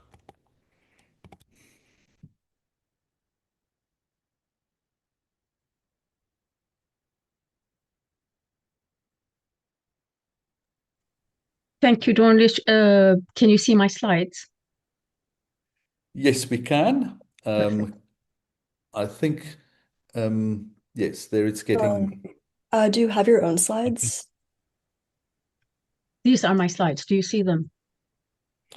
Yes. Yes, I do. Yes, we can see the slides. Okay. Shall I start then? You're very welcome. Thank you. So good evening, good morning, good afternoon. and I thank you for giving me the opportunity. Well, give me 1 second to ask my beagle to gently go out of the office. Baba, yalla, Dushi, come on. Sorry, two energetic beagles. They're You should interested have in them genetics. join. You should have them join the conversation. And Why do they're you exclude them? too young for these ethical quandaries. Okay. So in this talk, I will explore a new frontier in conflict, I think, which I call the DNA battlefield. And my central argument is that the current law of war, as known as IHL, International Humanitarian Law, as well as the Geneva Conventions, have become obsolete, and we need a new genetic Geneva Convention to protect the biodigital identity of vulnerable populations. I have no conflict of interest, except that I like camels a lot. That's why I have them always in my slides. Okay, so epigenetics clearly is the key concept, and it is how trauma and extreme stress modify gene expression. And I think you know this much more than I do. Perhaps the best way to explain it for those who are not very familiar with it is it's like highlighting parts of an instruction manual without actually being able to change the underlying DNA sequence. And this is what I call the epigenetic scar. The deepest battles are often fought in the body of a mother, at least in this talk. And this is not theory, it's a fact. A study on Syrian refugee families, for instance, found that trauma-induced changes in stress regulation genes were present in survivors and their children and even their grandchildren. So the battlefield, we can argue, is now a molecular one. It's not the usual battlefield that we conceive of. And here, the main points that I would like to discuss is that looking through the lens of biopolitics and necropolitics, we can understand how these two phenomena, if you wish, combine to justify this inherited biological ruin. And I assume, or at least I argue, that this shift is very important for us to be able to update the law of war to account for the epigenetic scar and digital surveillance.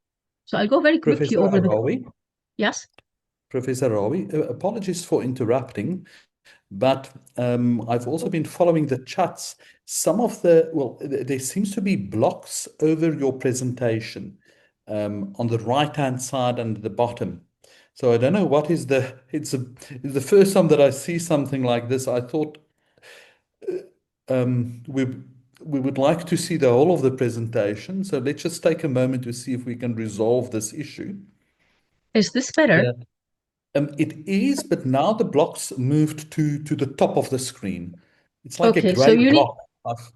you need to teach me. Yeah, the blocks are actually the Zoom information, like video, participants, chats, and what have Okay. you. How can I get rid of that? Let me see. Let's ask. Well, unfortunately, I don't know because the first time that I've encountered it. My advice Perhaps one of our colleagues might know and would be able to assist. Perhaps. Can anyone help here?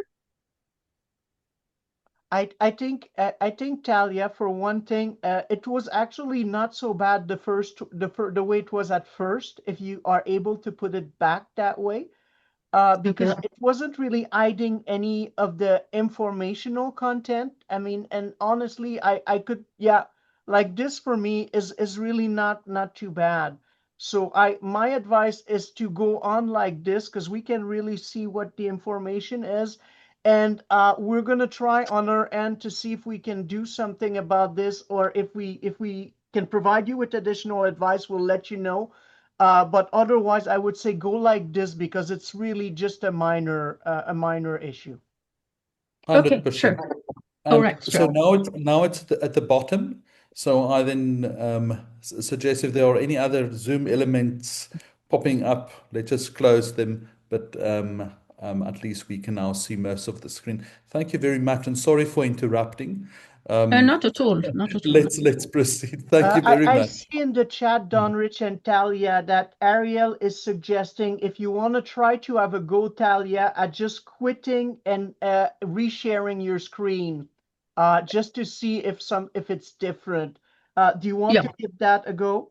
Sure. I'll do that right now. So stop share, and I will share again. Screen. Is this better? So far, so good. We don't see the gray zones. So why don't we get going? Okay. It seems to be perfect. It seems to be perfect. Excellent. Good. Thank you. All right. So, okay. There is some zone that you won't be able to see, but I'll try to move them as I work. Okay.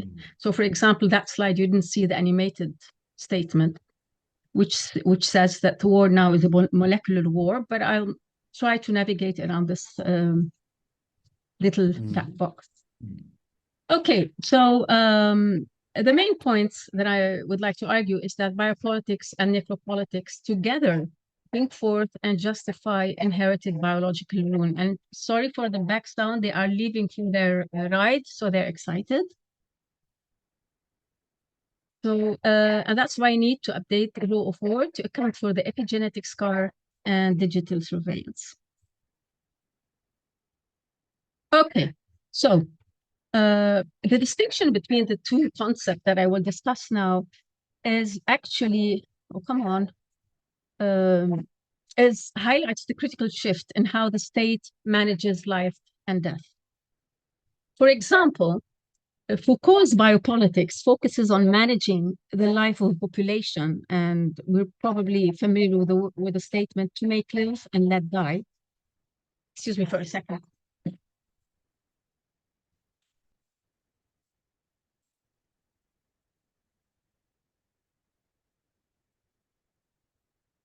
And they insist on listening. Okay, I think now we're safe. Okay. So Foucault's biopolitics focuses on managing the life of the population, and the well-known statement for that is to make live and let die. And the goal is, to oversimplify it, that is, to maximize the health, hygiene, and productivity of citizens. As such, the state, as far as Foucault is concerned, acts like a gardener. On the other hand, Achille Mbembe, who is well known for his book, Necropolitics, among others, focuses on the explicit control and distribution of death. So instead of to make live and let die, his argument is to let live and make die. It's a very subtle difference. And this power uses terror and violence to create what Mbembe calls the death worlds, which are similar to colonial zones or stateless camps. Now, the state acts as the executioner in this sense, exercising sovereign power primarily through the power to kill and expose certain populations to death. Okay, so I moved the, so we have here the state as the executioner as opposed to the state as simply a gardener. So it is from managing life to orchestrating death and disposability. Now, I'd like also to introduce another concept which plays a very important role in this talk, which is the bare life. So the sovereign power we call necropolitics that Mbembe talked about operates by deciding who is disposable, the power to let live and make die again. So there are disposables, and it creates death worlds where constant violence and deprivation are normalized. The target of this power actually is the homo sacer. And homo sacer, according to Agamben, is someone who is easily disposable and sacrificable, not in a religious sense. These people are legally abandoned and stripped of all protection, and they are forced to live in a state of constant, unbearable exposure to violence and system stress. This, although Agamben is still writing, and so does Mbembe, however, the idea is that this has its roots from the words of Frantz Fanon, the well-known Cameroonian psychiatrist. So the idea is that this destructive power, necropolitics, draws its core energy and its framework from subjugation from the historical colonial model, a phenomenon brilliantly analyzed by Fanon, as I noted. For populations targeted by the power, the state's control is exercised not to protect life, but to strip it of all worth, thus making death and dehumanization the actual norm. Fanon characterized the fate of the colonized as being relegated to a zone of non-being, if you wish, a state of existence where one is excluded from the human and ethical sphere. So the historical context is vital because it establishes the blueprint for how bare life is created and made disposable, bridging political violence to the molecular subjugation that we are seeing today. My slides are not moving. Okay, so now they are. Okay. Now, here I introduce the concept of epigenetics, which is fundamental to this discussion. So how do I say that? So again, it's the massive instruction manual, the blueprint of our life, and epigenetics does not change the words in that manual, i.e. underlying DNA sequence. Instead, it changes how the manual is read. Now, trauma and extreme stress chemically modify gene expression. It is like having a highlighter that marks certain sections to be read loudly and others to be silenced. And this modification, this chemical mark, which left by severe environmental input, is what we call the epigenetic scar. It is the molecular memory of trauma embedded in our biology.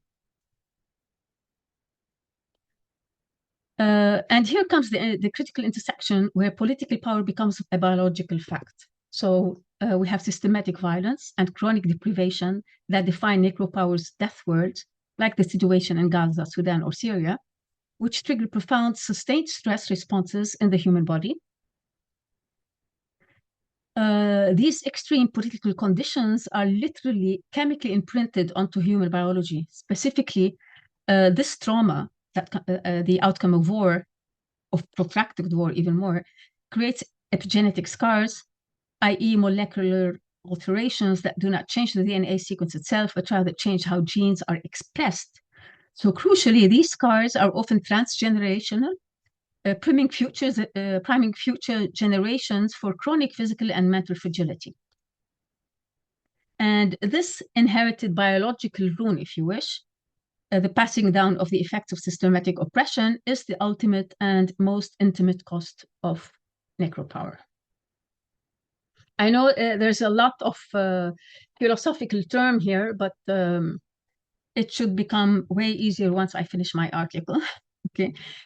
So the biologization of human suffering or of social suffering, instead of recognizing the truth that trauma is caused by external and structural factors like war, siege, and systematic racism, this power deceptively frames the biological damage as an internal molecular flaw of the oppressed population.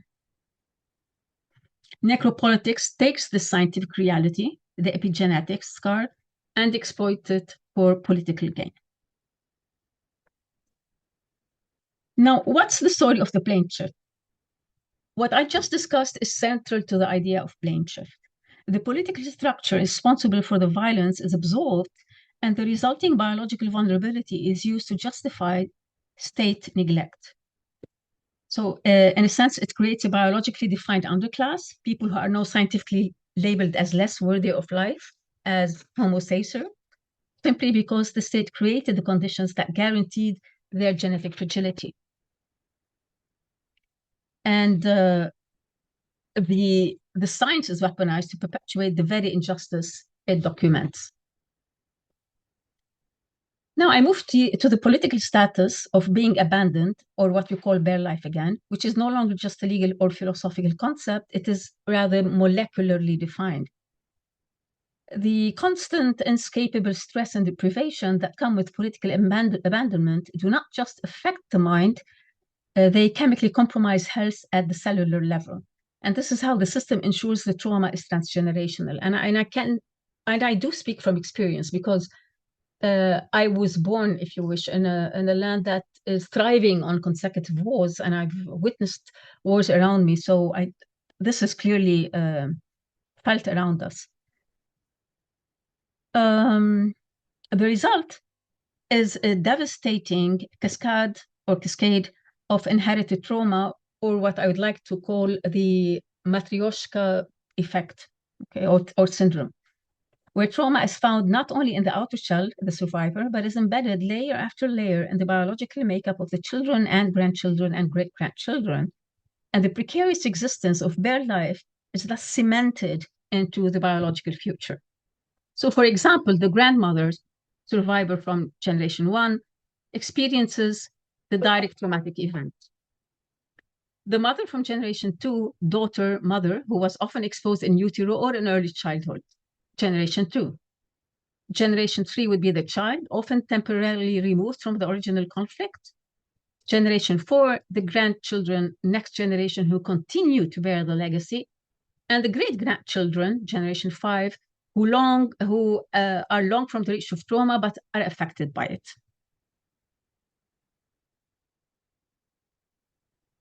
If epigenetics is the inherited biological rune that necropower creates, then the genetic surveillance creep known as GSC is the digital rune that it uses to secure this dominance.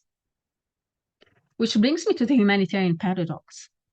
We recognize that DNA technology is crucial for basic human needs and closure, and that it helps identify the deceased and reunite separated families in conflict zones, which is an act of compassion.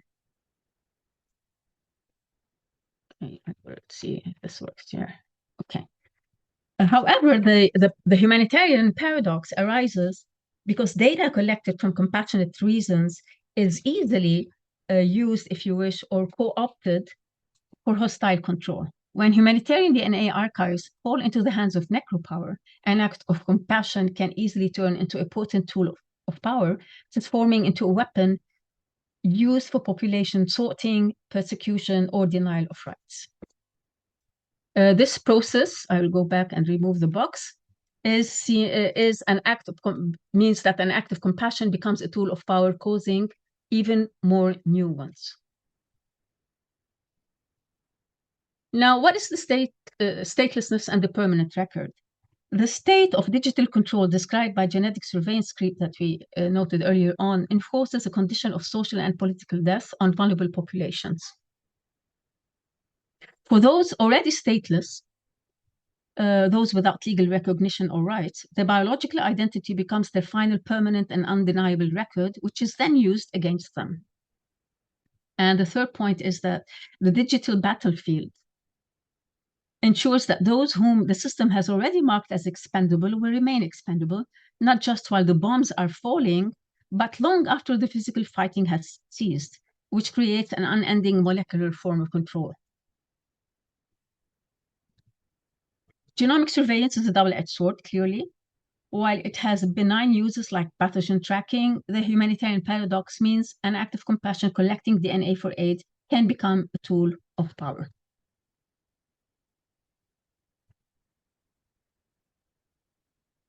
So under the GSC, humanitarian DNA archives are repurposed for hostile intent, becoming a lethal tool of necropower. And we need to raise the following question about this dual use. Who collects this information? And is it the police? Is it government? Is it independent health authorities? Who? Because the who has also or engenders a series of other questions, if you wish. Now, perhaps there are two more slides, I think. Perhaps it's important here also to note that the state of statelessness, the state of having no state, as Edward Said would say, becomes a form of molecular reinforcement, or this epigenetics, this molecular scar becomes a source of a molecular statelessness, a condition of dispossession and being othered by the system. Consequently, the new necropolitics, or the intersection of AI, biobanks, and the digital divide represent the new technologically amplified necropolitics, a power which can use massive data sets to decide who is less worthy of life on a molecular scale. So we are optimizing life, personalized medicine for the global north mainly, by extracting unprotected data from conflict zones like Gaza, Sudan, Darfur, and others. This also creates the bare data subject, whose data determines who gets to live and who gets to be left to wither away or to die. The current law of war is no longer viable. And I do say that as someone who has been officially trained by the ICRC in Geneva as an IHL expert. We need a genetic convention, a new legal and ethical guardrails to protect the biological identity of vulnerable populations. The main points are the following. To address modern conflicts, biological and digital threats, the Genetic Geneva Convention, or whatever you want to call it, needs two urgent and non-negotiable legal guardrails, necessary but not sufficient, perhaps. The first one is data neutrality. All humanitarian DNA databases must be run by a neutral international identity with a firm time-limited mandate for data destruction. And data collected for aid cannot be weaponized later. Even this is problematic because who is this neutral international entity? Who is going to decide it based on what, et cetera, a number of other questions. The second point is crimes against humanity. The misuse of genetic data for persecution or denial of rights must be formally classified as a crime against humanity. Now, the problem here is it's not enough to classify PSP. We've seen a lot of laws and regulations and conventions that do that, but the crucial question is from theory to practice, from regulations and decrees and laws to actual accountability and consequences. We must update the law of war to account for both inherited biological ruin and digital genetic surveillance. The goal is to ensure that the remnants of life are not transformed into the tool of ruin for the future.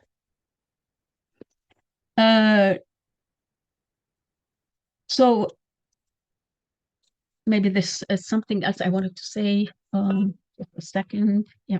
Research confirms that violence causes chemical changes in DNA, altering genes for generations, and we have a duty to actually pay attention to that.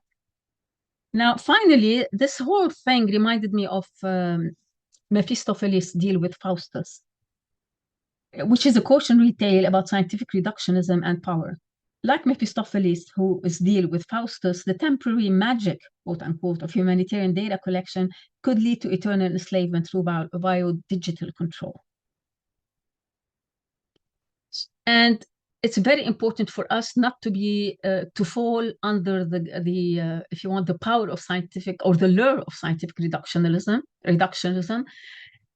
We do speak of epigenetics. We do try to understand things from a biological lens, but nothing really replaces the narrative lens. And even when we want to analyze epigenetics or the effects of war via the biological lens, we cannot brush aside the narrative one. And indeed, it is an essential complementary for us, an essential add-on or an essential backup to for us to understand what is actually happening. So the final thought is we need to ensure that the remnants of life are not transformed into the tools of ruin for the future. Who will hold the digital sovereign accountable for the biological ruin it inherits and the digital ruin it creates? I don't have the answer now. I'm still pondering it. Thank you again for your patience, and apologies on behalf of my two lovely beagles. Thank you, Professor Arabi. No apologies needed. Thank you very much for your thought-provoking presentation. Colleagues, time for questions. I'm sure there will be a lot. Please raise your hands.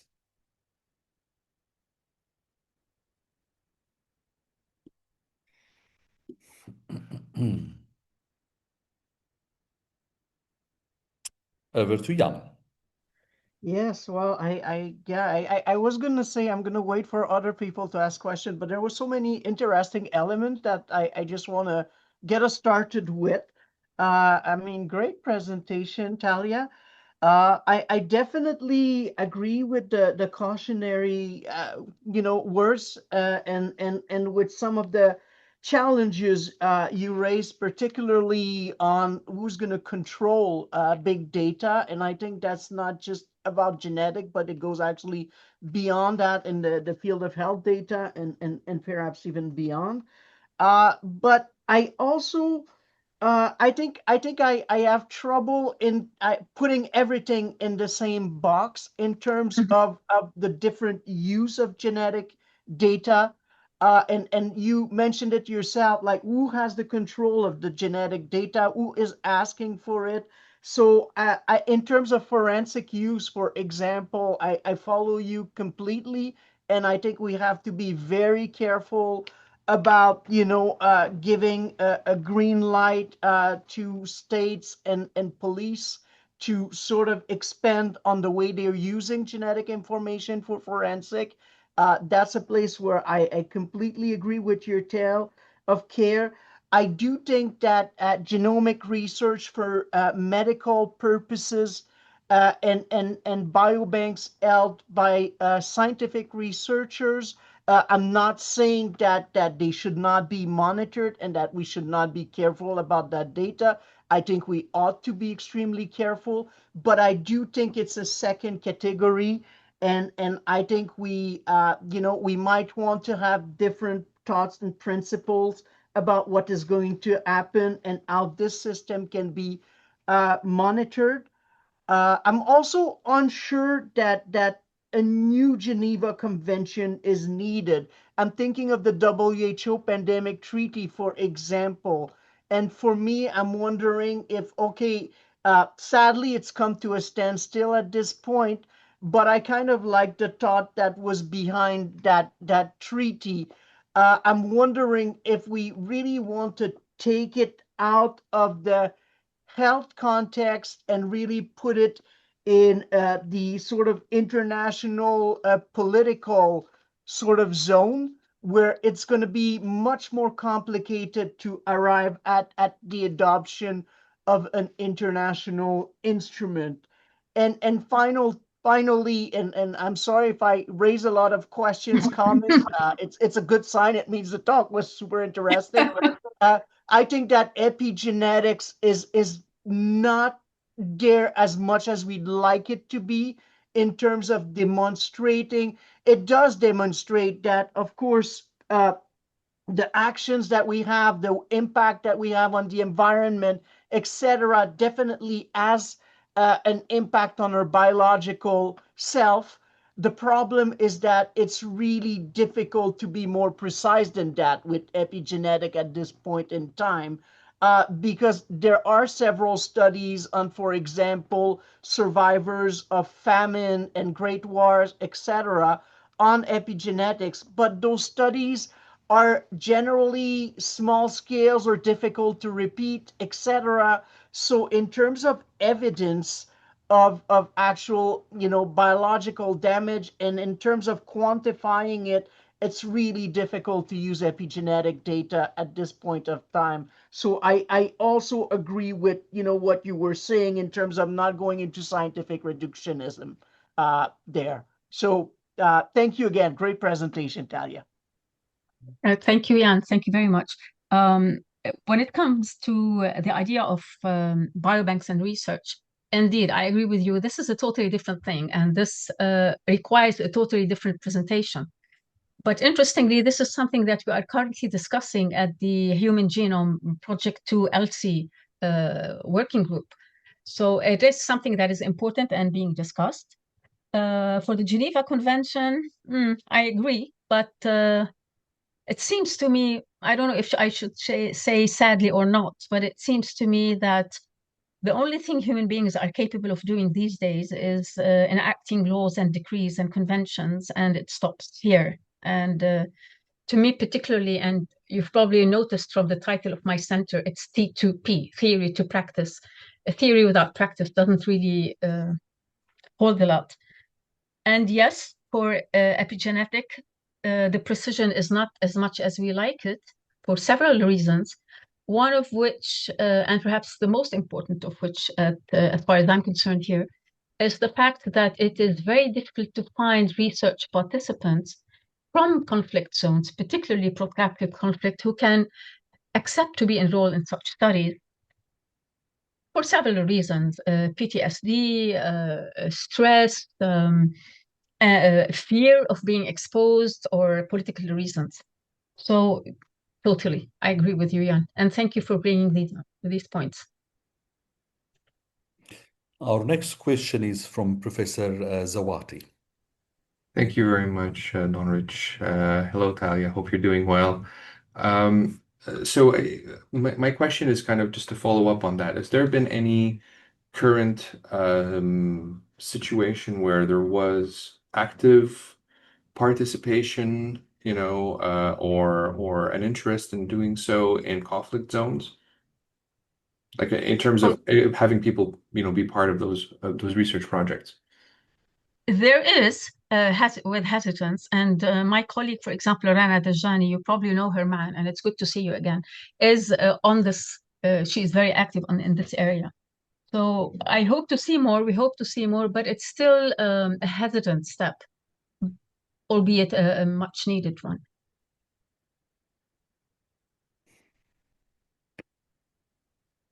Dr. Prince?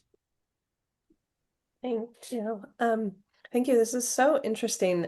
One of the things I was thinking, I mean, you talked about forensic uses a bit with Jan and in your presentation, and I'm wondering how you think about the line between like any government use of this data. Let's leave research aside, but I mean like law enforcement. I'm also thinking of an immigration context, and this is of course with the current lens of what I think are the awful atrocities that are happening at the US government and immigration right now.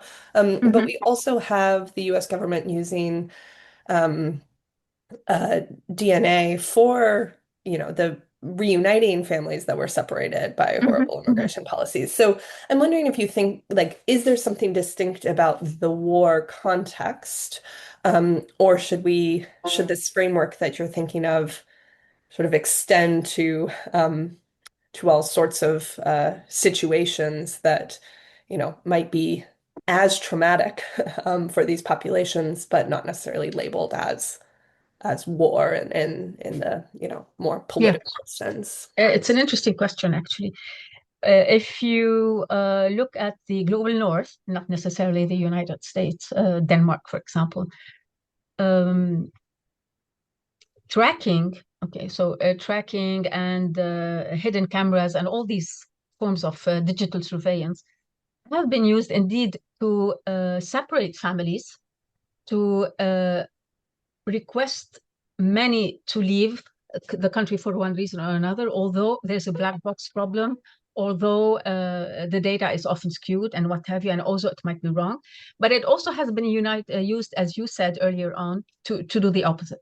So the first answer is it's not the technology itself. It's like the Nobel bomb. It's not the technology itself. It's how we use this technology and why do we use this technology. The second thing is one major distinction between these two, if you want, zones is that areas of conflict are actually in many ways oppressed because we are seeing the war now is different. Whatever war happens around the world, it is usually fought by people, but fed by people who are not fighting or by nations who are not fighting. So this is a main difference. So there are people playing in the background, which creates more trauma even to those who are assaulting others. So very similar in many ways, and yet very dissimilar in other ways. Does that answer your question, Anya? Yeah, thank you. It's so interesting to hear your perspective. Thank you. Good. Well, we've now had some very good engagement, but I think it's now time to proceed to our next presentation. So, Professor Rawi, thank you very much. Thank you. I would now like to introduce Dr. Song and Professor Mann, who will be presenting on genetic discrimination and health research, a Chinese perspective. And that will then conclude our presentations for this session.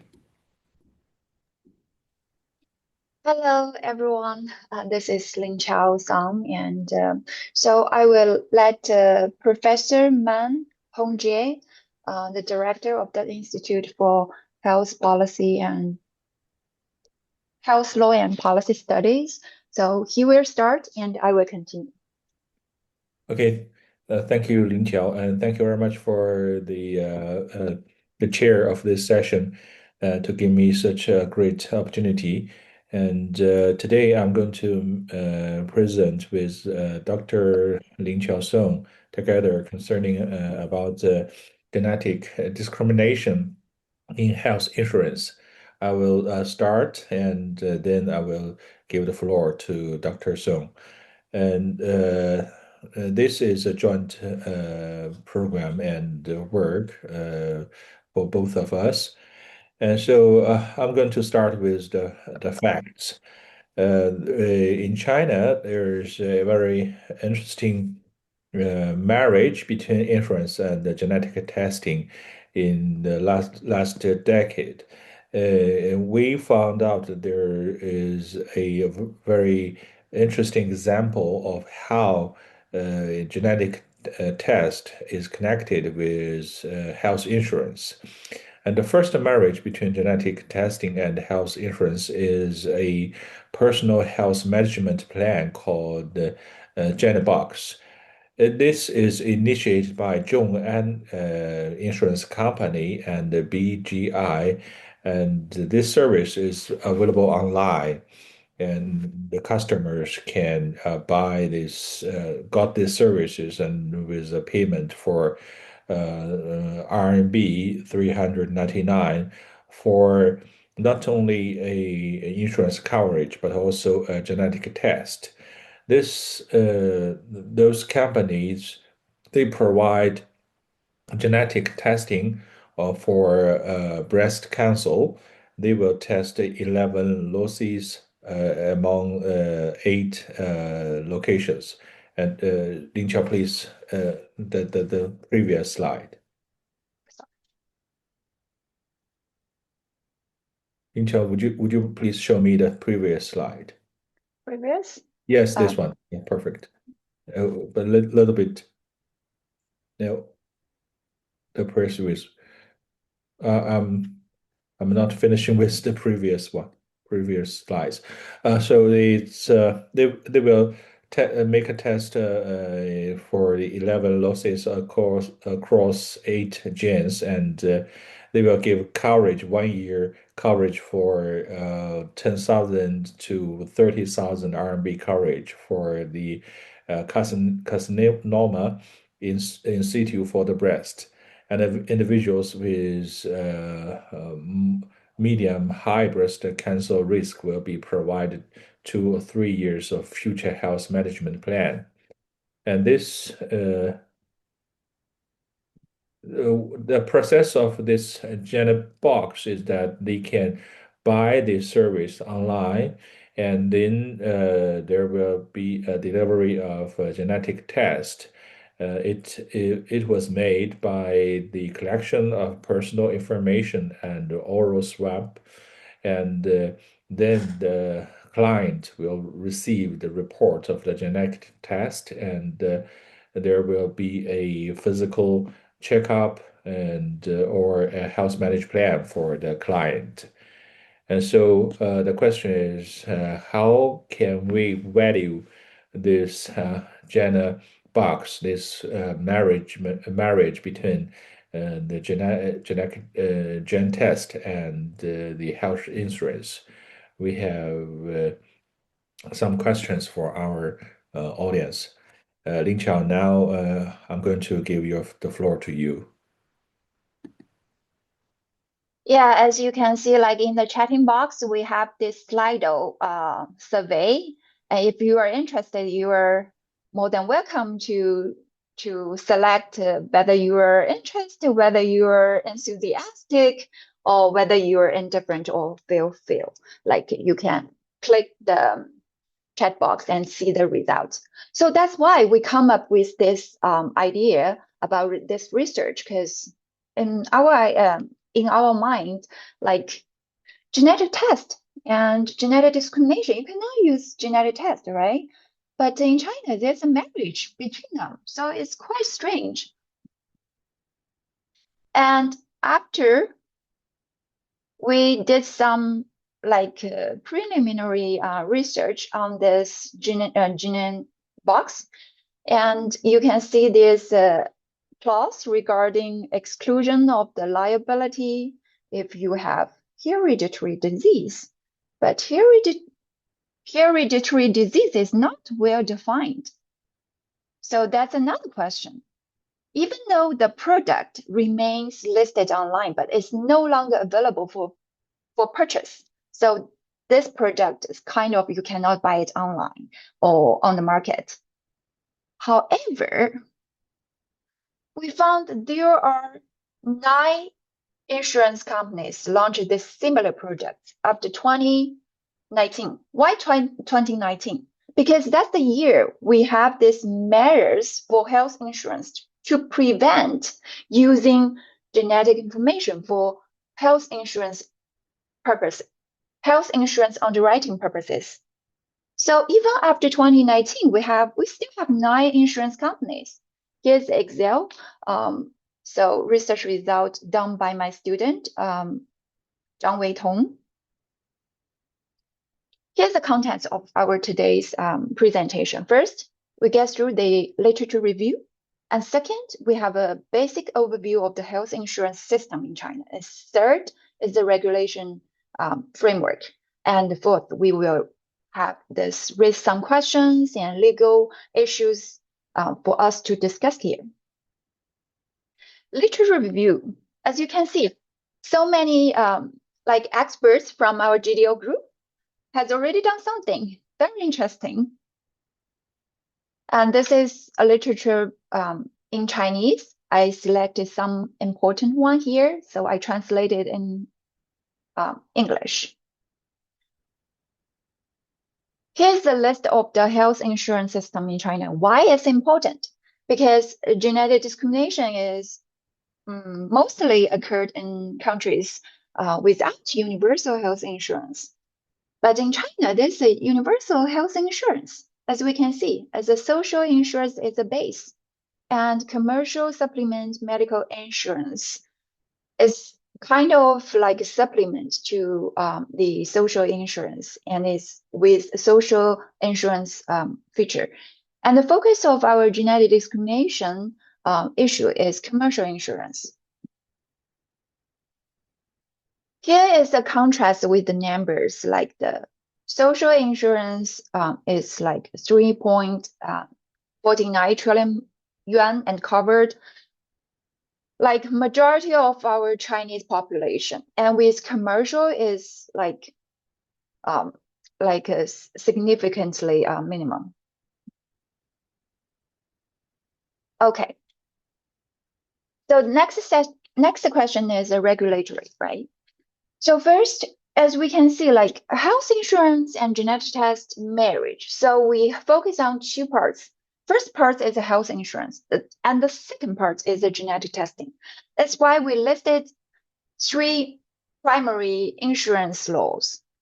But the focus is actually the commercial insurance. So that's measures for administration of health insurance in 2019.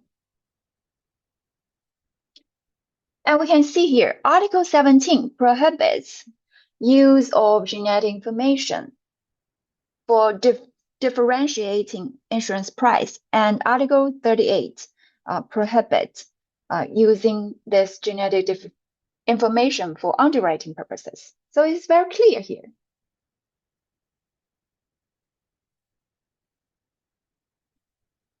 However, in the same measures for health insurance regulation, there's a special concept come up, like health management plan. So for most of the cases, we found genetic testing or physical checkup is part of this health management plan. So it's not like a regular health insurance product, but it's included in this health management plan. So whether it changes genetic discrimination, in this context? The second part is genetic testing. From research and development and to market approval, sale, and use data, we listed all these related regulations and laws in covering this genetic testing. We focus on these two, data and privacy protection and advertising promotion laws, because those are two primary laws applied to regulating genetic testing. So for personal information protection law, we call it PIPL in China. Article 29 is for sensitive personal data. If you need to have sensitive personal data, you need to have a separate informed consent. And for any transfer to the third party, for cross-border data sharing, you need to have a PIA, privacy impact assessment. So that applies to genetic data. And also, as you may know, China is very strict about transfer genomic data cross-border. So the regulation on the management of human genetic resources and the biosecurity law specify that without administrative permit, human genetic samples and their associated data cannot be shared overseas. So that's why for this collecting genetic data and purchase of genetic testing services can only be done within Chinese territory if you don't have this administrative permit. Advertising law and the law of the protection of consumer rights also had this false advertisement, misleading advertisement. So it's quite similar to the United States to protect consumers from false advertisement when they purchase genetic testing. Here's an interesting case to show that how false advertising case protect consumers' rights in this regard. Okay, here is the first analysis. Because before I said that for the gene box, it's already like you cannot purchase online. However, after 2019, we found this first product, 益祥宝, which is provided by BGI, the famous gene sequencing company, and Chenxi Health, and insurance and reinsurance company. So more collaborators in this game. The process is easy. You have your phone and you can purchase online. And it's totally insurance, health insurance product. And then if you get diagnosed of cancer, and you get paid by the insurance company. And after you have this, we call it clear operation of the cancer of the tumor, you have this genetic testing for the risk of recurrence. And the follow-up is the health management plan. And if the cancer recurrent and you get the money, you claim the policy again. So we call it a cancer recurrence plan. And it's 1 year contract. Let's see the details. So the genetic testing they're using is a minimum residue disease test. It's detecting your ctDNA in the patient's blood, and they will tell you like the risk of recurrence. And on the mobile app, it shows an example, like Mr. Wang. So he purchased this insurance and he got diagnosed of the liver cancer and he got paid by the insurance company. And after operation, he had this genetic testing, MRD, and this report showing there's a high risk of recurrence. And after 3 months, yes, Mr. Wang got recurrence again, and he got paid. It looks very good on the surface. And when we see the more problematic is the insurance terms and the waiver clause. Because when you click the waiver clause, it says like any hereditary disease, you cannot have that. Otherwise, you will not get paid.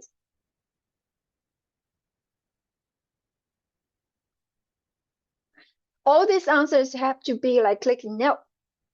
No pre-existing, no special professions, no refusal like in the past 2 years.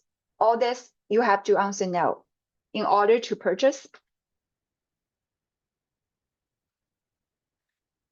So my finding, this slide shows actually how much I pay. Like I pay like 80 Canadian dollars. Yan will reimburse me after.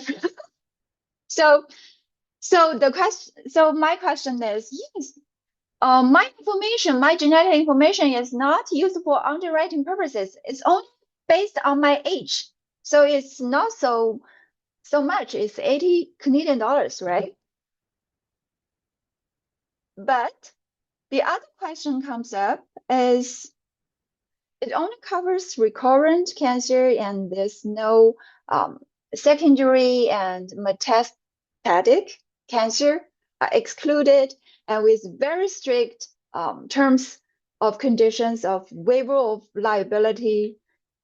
And also, the question is, after you get my genetic testing, who owns the genetic information, right? And insurance contracts generally only covers the relation between the insurance and the client. But when the genetic testing result is shared with a third party, and who has the right to store, to process, to propose? There's no separate informed consent signed by the client and genetic testing company. And also, it's a very high risk of future claim denied due to the vagueness of the policy and a very high risk of waiver of liability, because all this definition is totally unclear. Conclusion. Based on our research, I don't think this project violates Article 17 for measures for the administration of health insurance, because it's not use genetic testing or genetic information for differentiate your price, and they are not using for underwriting purposes. However, it's very unclear for how you will store and dispose your genetic data after the testing. Sample will be held in the hospital and returned back to the hospital. And future claim deny and liability waiver remains a real problem and very unclear about many definitions in this context. Okay, so here's a question actually for you. I found like it's very valuable to have this cross-cultural dialogues. So I think it's important, and that's why we're here for the Genetic Discrimination Observatory. We want to see the same thing, but from different perspective. And the question is, clients, if they voluntarily consent to the use of genetic testing for underwriting purposes, can this override the legal prohibition, such as using results to lower the premium? I think Anya Prince will have the answer for me. Because I read many articles. And also the second question is, I found this concept of health management plan functionally quite similar to wellness plan in the United States. So is it true, or is it similarities or differences? I want to hear all from our experts here.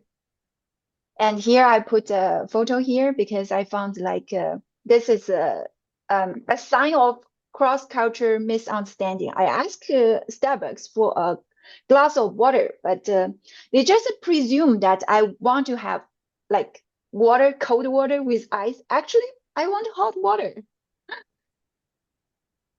So this is the forthcoming research findings and paper on the topic. As today we only, because of the time, we only focus on the first product, but the rest will come in soon.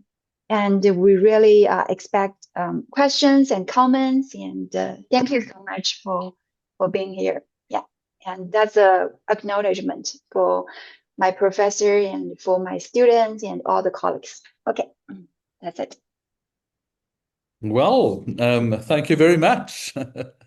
Thank you, Dr. Song and Professor Mann, for this presentation. It has been truly fascinating and eye-opening regarding the situation in China.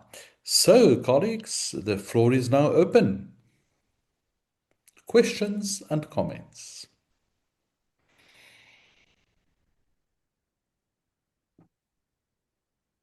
We've started in India, and then we went to the Ukraine, and from there to Professor Arawi in Lebanon, and now we're in China.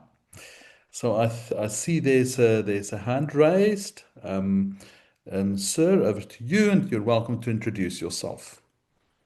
Hi, I'm Charles. I'm working as a research assistant for the CGP. My question was perhaps more technical. It's about for the ownership of the sample, and it is more like the ownership is more the biobanks, because you said the hospital was holding the sample, and I was thinking it's more like the biobanks who have more responsibility towards the sample, or is it more the hospital or the perhaps even more the insurance company, because that's the one who asked for the test? So I was just wondering, you said you didn't know, but I was wondering where it is perhaps more the biobanks who hold more responsibilities. Okay, but I'm hearing two different things. You've Yeah. asked about ownership first, but then you've also asked about responsibility. Yes. Yeah, Okay, so sorry. So the thing is, for the example I presented, usually the patient who got the biopsy and stored in the hospital, right? And Mhm. if they purchase this insurance, and they will contact the genetic testing company to collect the samples from the hospital. And after the genetic testing, they will be returned to the hospital. So from my personal experience, the patient kind of lose control of their biopsy. So I think it's a question of the ownership. Who owns the samples? Who owns your bodies, right? And who owns your data? I think it's more debatable and controversial question to discuss.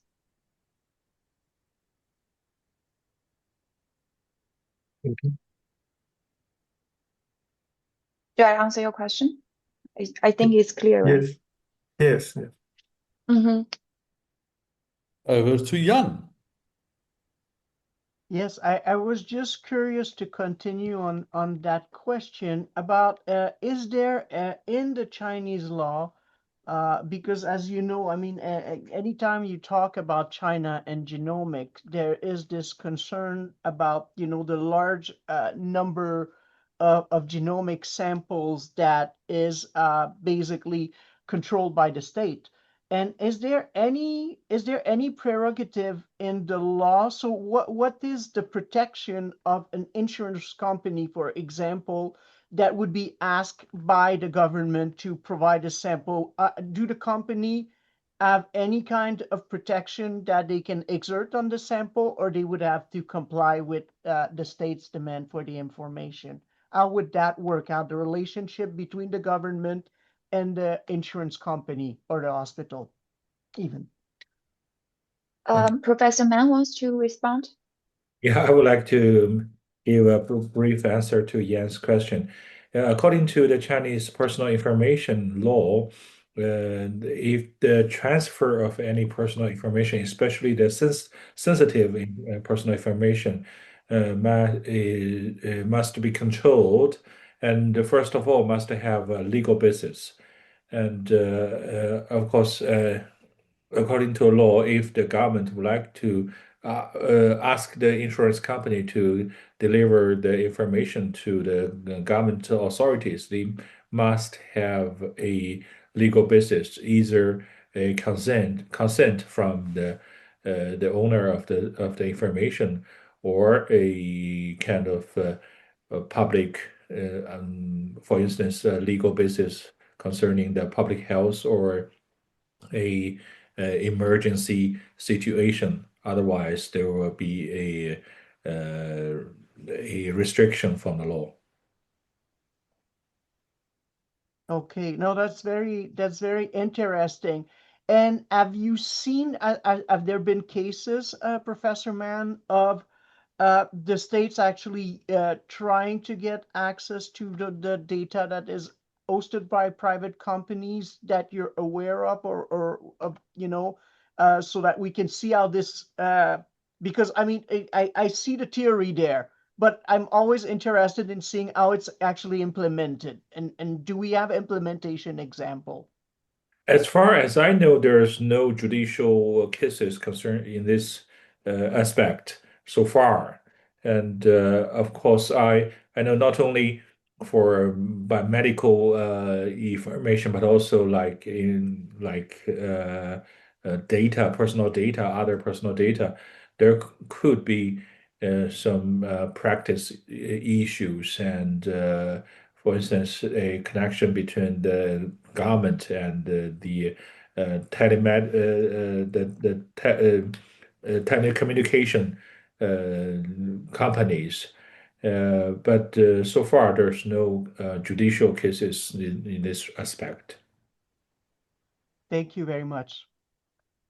Thank you. Any further questions, colleagues? I see we're 1 minute away from the hour, so there's perhaps an opportunity for a last question. It's interesting. I just saw in the chats that Professor Rawi mentioned that, yeah, sadly, insurance companies can be necropolitical as well. So yes, So I also, further food for like what thought. I said, like I use this chance to ask Anya Prince. All right. As Antonio is starting to share the screen, I think I'll take my cue from that and start introducing our speaker for the keynote tonight. Can everybody hear me, first of all? If you can just, good, I see some thumbs up there. So it's a great pleasure to introduce our keynote speaker, Professor Mark Rothstein. I've known Mark, so here's the time, Mark, since 2004. We met at that time, if my memory strikes me well, you had invited Barta to write a chapter for a book called The Genetic Testing Handbook, or something like it. It was a chapter in a book on genetic testing. And no, it was a book on genetic and insurance. There it was. And so Barta had probably suggested a young collaborator at the time by the name of Yanjoli, and I ended up collaborating with Barta on that chapter, which was probably the Canadian chapter of the book. And since then, I've followed Mark avidly. Anything related to privacy and genetic discrimination, he's really been a mentor. And I like that beyond the law, you also attach so much into the meaning of some of the expression we use. So should we use, not, so you were the one that suggested to use non-genetic discrimination instead of anti-genetic discrimination. And I remember some of your very good paper discussing the pros and cons of genetic exceptionalism and the different types of discrimination. So it was definitely something that for me was really educational, and was one of the definitely main factor that interested me in the issue of genetic discrimination. So for the more traditional bio, Professor Rothstein is the director of translational bioethics at the Institute for Clinical and Translational Science at University of California, Irvine. Prior to that, prior to this appointment in 2023, he served as the Herbert F. Boll Chair of Law and Medicine and the Director of the Institute for Bioethics, Health Policy, and Law at the University of Louisville and at the School of Medicine from 2001 to 2022.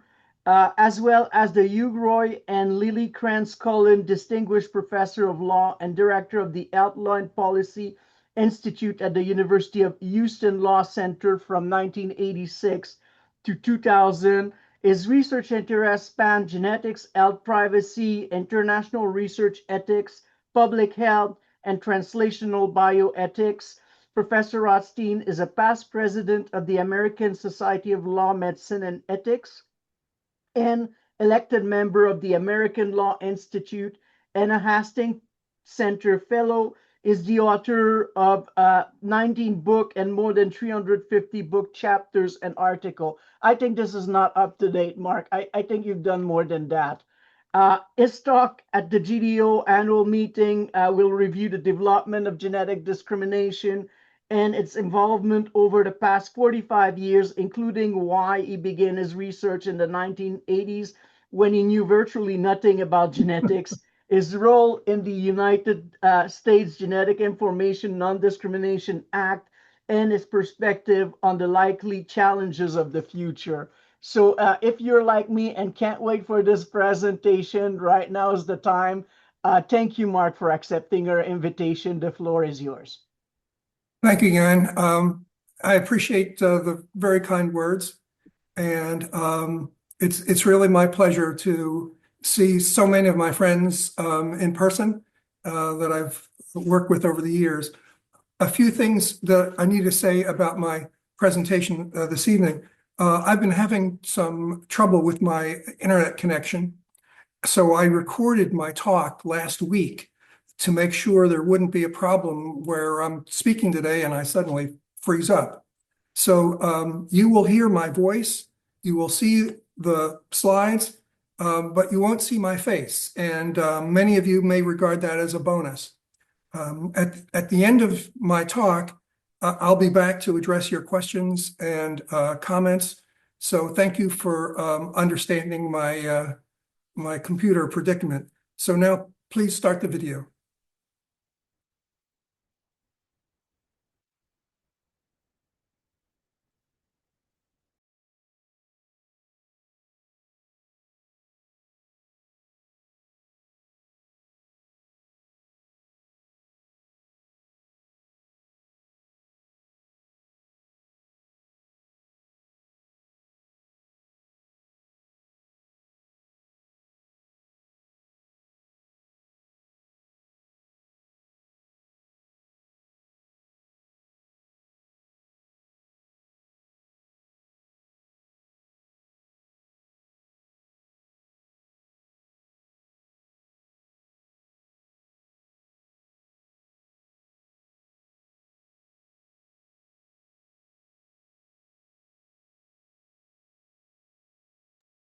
Jan, are you starting yet?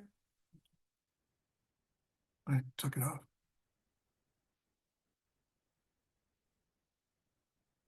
It will take a second or two, Mark. I think we're just doing our best to get the video starting. I think it's just a small logistical problem. I apologize to everyone. We'll get that sorted out rapidly.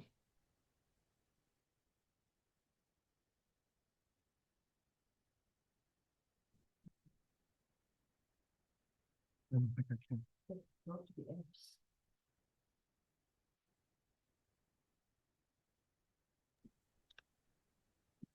Oh, hello, guys. Is there any problem with the video? Yes. Were you trying to put it, Antonio? It just froze at 2 seconds. So I'll try basically again. we saw the image, but we couldn't see the video. Like we couldn't, it stopped as if we had just paused it. Okay, I will try again, Professor. Thank you.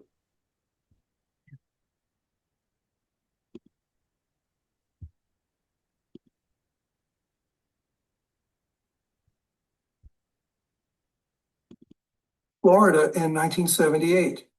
Can you see Those were now? in response to a federal government. We can hear but not see. Thank you for the opportunity to speak at the annual Genetic.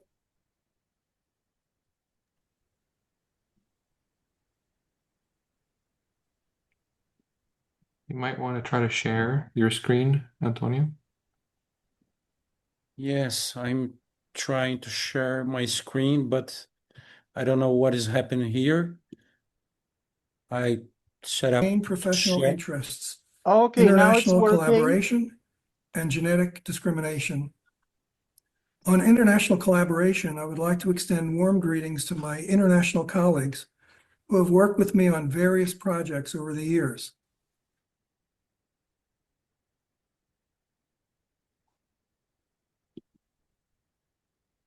It just froze again, Antonio. I don't know what you did, but it just stopped.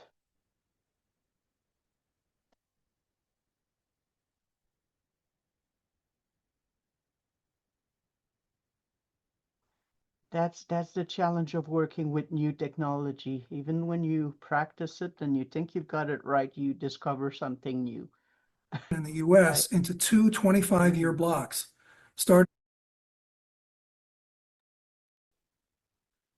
Thank you for the opportunity to speak at the annual Genetic Discrimination Observatory conference. This meeting combines two of my main professional interests, international collaboration and genetic discrimination. On international collaboration, I would like to extend warm greetings to my international colleagues who have worked with me on various projects over the years. On genetic discrimination, my talk today will trace my personal involvement in the field from its earliest days to the present and also discuss some challenges for the future. I think my experiences in the US will parallel the development of genetic discrimination ethics, law, and policy internationally, and I hope you find it informative and interesting. I'm going to divide the law of genetic discrimination in the US into two 25-year blocks, starting with the period 1975 to 2000. The first US laws were enacted in the southern states of North Carolina in 1975, Louisiana in 1976, and Florida in 1978. The laws were in response to a federal government program of sickle cell disease screening that began in the early 1970s, which was poorly implemented without adequate public education. It resulted in confusion of sickle cell disease with sickle cell trait, including discrimination by health insurance companies and employers. The laws were designed to counter irrational discrimination, the reason for many of the early genetic discrimination measures in the US and other countries. My personal involvement with genetic discrimination laws began in 1980, when a congressional researcher informed me that Congress was disturbed by reports that some large employers were doing genetic testing of their employees. The companies performed biochemical genetic tests for sickle cell, G6PD, thalassemia, alpha-1 antitrypsin deficiency, and a few other recessive disorders. In theory, the testing was designed to identify high-risk workers who were exposed to hazardous environments, but the focus, again, was on unaffected carriers where there was little or no risk. Congress was especially troubled by genetic testing for conditions with much higher frequencies in certain racial and ethnic groups. She asked if I would be the principal legal contractor on a congressional study. I told her I didn't know anything about genetic testing of workers. She said, nobody knows anything about genetic testing of workers. You wrote a book on occupational safety and health law, and you're the best we can get. With this lukewarm vote of confidence, I said, okay, My ambitious undertaking was aided significantly by some members of the study's advisory panel who were leading experts on genetics. They provided a tutorial on clinical genetics, population genetics, and other fields relevant to my research. My report for the study was relatively easy to write because there was little relevant law, and I mostly explained why existing laws did not apply to genetic testing in the workplace and why new legislation was needed. While I was working on this study, in 1982, I was invited to testify at a congressional hearing on genetic discrimination, which was chaired by a young congressman from Tennessee named Al Gore. He later became vice president and in 2000 narrowly lost the election for president. Genetic testing in employment was one of the first issues he worked on in Congress. This is a page from an article about the hearing in the American Bar Association Journal. Al Gore is at the bottom. Industrial hygienist Raphael Moore is in the middle, and at the top is a younger version of me. I was quoted as saying, "The legal implications are startling." Although that's true, it's hardly an insightful comment. This is my well-worn copy of the study by the Congressional Office of Technology Assessment that was released in 1983. From my initial crash course in genetics and continued research, I learned that scientists were on the verge of amazing genetic discoveries with great importance for health, but also with implications for insurance law, family law, environmental law, criminal law, forensics, and other fields. I began working on all these issues. During this time, the mid-1980s, I met a law professor from Montreal who was also working on these issues, and her name was Bartha Maria Knoppers. Bartha and I became close friends and frequent collaborators for the next 40 years. We still work together, mostly on international issues, and our latest article is under review. In 1990, the Human Genome Project was officially launched with the US, UK, France, Germany, Japan, and China taking the lead in mapping and sequencing the human genome. In the US, Congress directed that 3 to 5% of the research funding must be used to study the broader societal issues raised by genome research. This set-aside became known as the Ethical, Legal, and Social Implications, or ELSI program. The acronym was created by Eric Jungst, who served as the first chief of the ELSI branch of what today is the National Human Genome Research Institute at the National Institutes of Health. Eric is now a professor emeritus of bioethics at the University of North Carolina School of Medicine. The ELSI program facilitated the interdisciplinary collaboration of researchers in the biomedical sciences with colleagues in the social sciences, law, and humanities. ELSI research also extended beyond the US. For example, in Canada, it was called the GELS program, which stands for Genetic, Ethical, Environmental, Economic, Legal, and Social.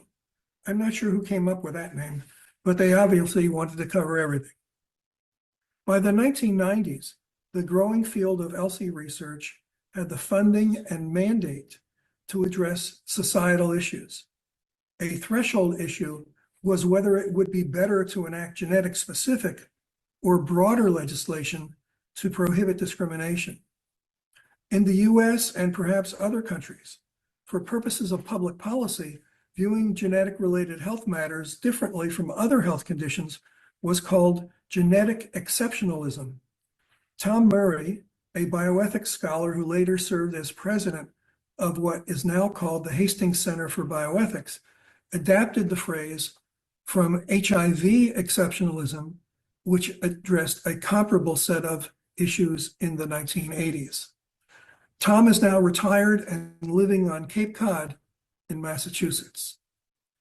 The debate about genetic exceptionalism became especially important in the mid-1990s, when the breast cancer genes were discovered, BRCA1 in 1994 and BRCA2 in 1995. Soon after, breast cancer advocates urged state legislatures to pass genetic legislation prohibiting discrimination in health insurance and employment. In the US, employment discrimination is important because it is the main source of group health insurance. The breast cancer advocates, often including breast cancer survivors, were very persuasive in promoting genetic-specific legislation. I learned this firsthand because I testified at some of the same state legislative hearings. Although I strongly supported their goals, I advocated a different legislative approach to combat genetic discrimination. For health insurance, I thought and still think it is better to enact legislation prohibiting all health insurance discrimination based on an individual's current or likely future health, regardless of the medical condition involved. I think people from countries with national healthcare systems would agree that guaranteeing every resident healthcare, notwithstanding pre-existing conditions or future risks, eliminates the need to consider complex genetics issues. For genetic discrimination in employment, I propose that the federal Americans with Disabilities Act, known as the ADA, and comparable state laws that prohibit disability-based discrimination should also prohibit discrimination based on predictive health information, including genetic information. Although none of the states adopted my approach, I learned that Minnesota had previously enacted a unique amendment to its Human Relations Act in 1983. It permitted employers to require a pre-placement medical examination of a worker only if there was a prior condition, a conditional offer of employment, and the examination tests only for essential job-related abilities. Because genetic tests are not job-related, the law effectively prohibited genetic testing, but it did not prohibit genetic discrimination based on other factors, such as family health history or voluntary disclosures. I thought studying the Minnesota law would be especially valuable in determining whether similar laws would be successful in other states. In 1996, I received a federal ELSI grant and assembled a team of economists and other experts to calculate the law's effects. I also scheduled a series of interviews with Minnesota legislators and state government officials. At the time, I was living in Houston, Texas, where it's hot much of the year. Because I was eager to begin research as soon as possible, I foolishly scheduled a trip to Minnesota in the middle of the state's notoriously cold winter. As I was walking around the frigid state capital area, shivering with no overcoat, more than one person asked, "You're not from around here, are you?" This is a picture of the state capital of Minnesota, and that's a typical winter day. What you can't see on a slide are the unbelievable winds that whipped around that building. My interviews with key officials in the public and private sector surprisingly revealed that nobody ever heard of the law that was enacted over a dozen years earlier. After listening to audio tapes of the legislative hearings and interviewing key legislators and staff, it became clear the law was passed without much debate and based on a misunderstanding of federal law requirements. This is a copy of the article that appeared in the American Journal of Law and Medicine, which summarized our disappointing findings, because it is difficult to evaluate the effects of a law that nobody ever heard of to redress genetic discrimination that probably wasn't taking place anyway. The Minnesota law also raised the issue of legislative strategy. Advocates for reform legislation often must choose between supporting a bill lacking key elements or opposing the bill and risk winding up with no law. The dilemma is illustrated by metaphors commonly used in the US and probably in other countries as well. The first one is getting your foot in the door. Under this approach, you accept a partial legislative enactment because you at least get the issue before the legislature. Or to use another metaphor, it puts the issue on their radar screens. Later, if the legislation is inadequate, it can be amended. The problem with the foot in the door approach is there is no guarantee that the legislature will take up the issue again. When you urge them to do so, the legislators might say, we already dealt with that issue. As expressed by another metaphor, you might only get one bite of the apple. When legislators don't want to revisit previously considered issues, it is often attributed to what's called legislative fatigue, which in the extreme form, as illustrated by this slide, is legislative exhaustion.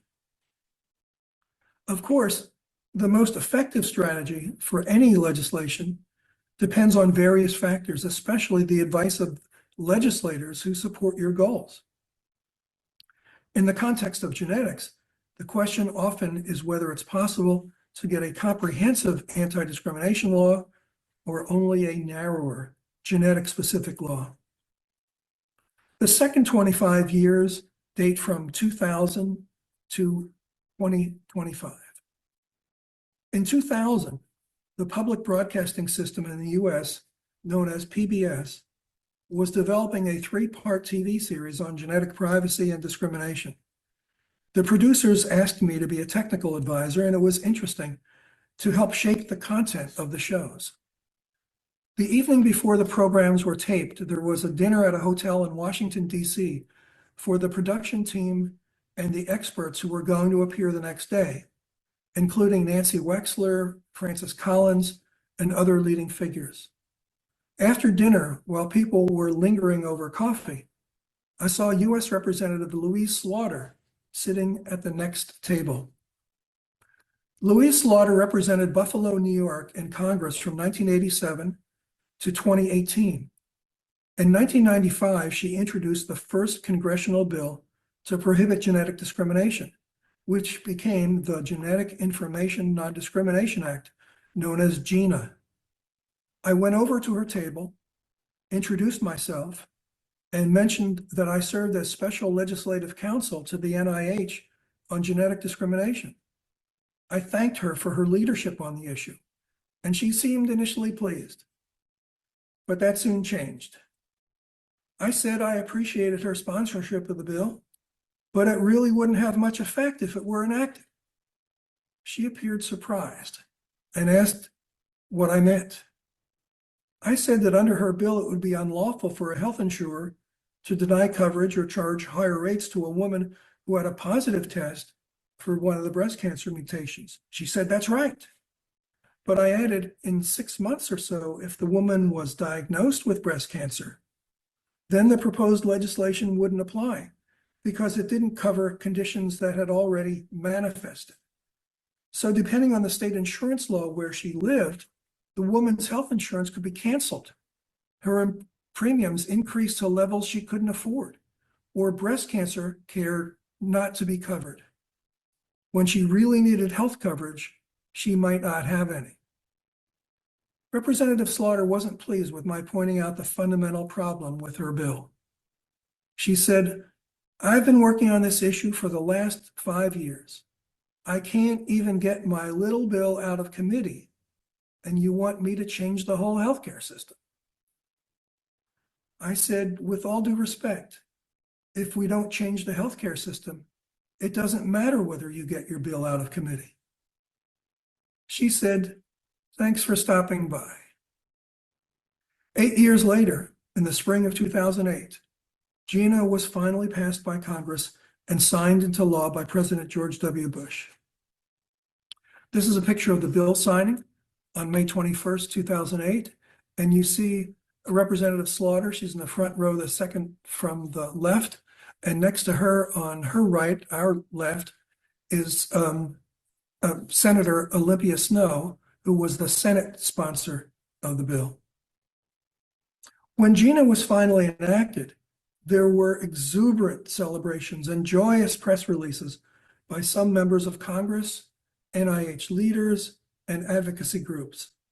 I thought these were unjustified and might mislead the public into thinking GINA contained broader protections than it actually does. In my view, GINA has symbolic value by establishing national policy prohibiting genetic discrimination. It also limits employer access to genetic information in employee health records. But with regard to health coverage, GINA is far from ideal. Over the years, I've often been asked why I'm critical of GINA. Sometimes, rather than going into detail as I am on this talk, I answer their question with my own question. How protective do you think GINA could be when, after 13 years of opposition from insurance and employer groups, a much less stringent bill finally passed Congress by a vote of 95-0 in the Senate and 414-1 in the House of Representatives, and then was signed by President Bush? So I want to go through a few of the problematic provisions of GINA. So the purpose of the act, you see in the congressional language, is to fully protect the public. This is clearly inaccurate because it incompletely protects the public if for no other reason than it only applies to health insurance and employment. And the second part of its purpose, to allay their concerns about discrimination, is arguably the main reason for the law. But in encouraging individuals to take genetic tests and benefit from advances in genetics, it is important not to overstate GINA's protections.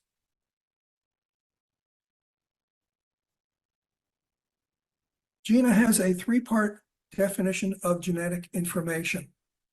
And you see it includes such individuals' genetic tests, the genetic tests of family members of such individual, and the manifestation of a disease or disorder in family members of such individual.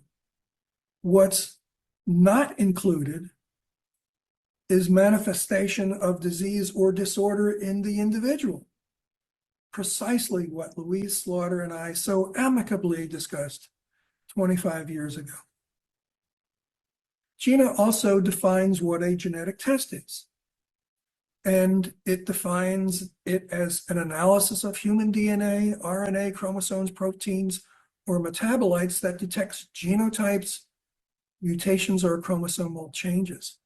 Based on this definition, epigenetic marks, which are not human DNA, as we all know, epigenetic marks are not covered. Also, microbiome data are not covered.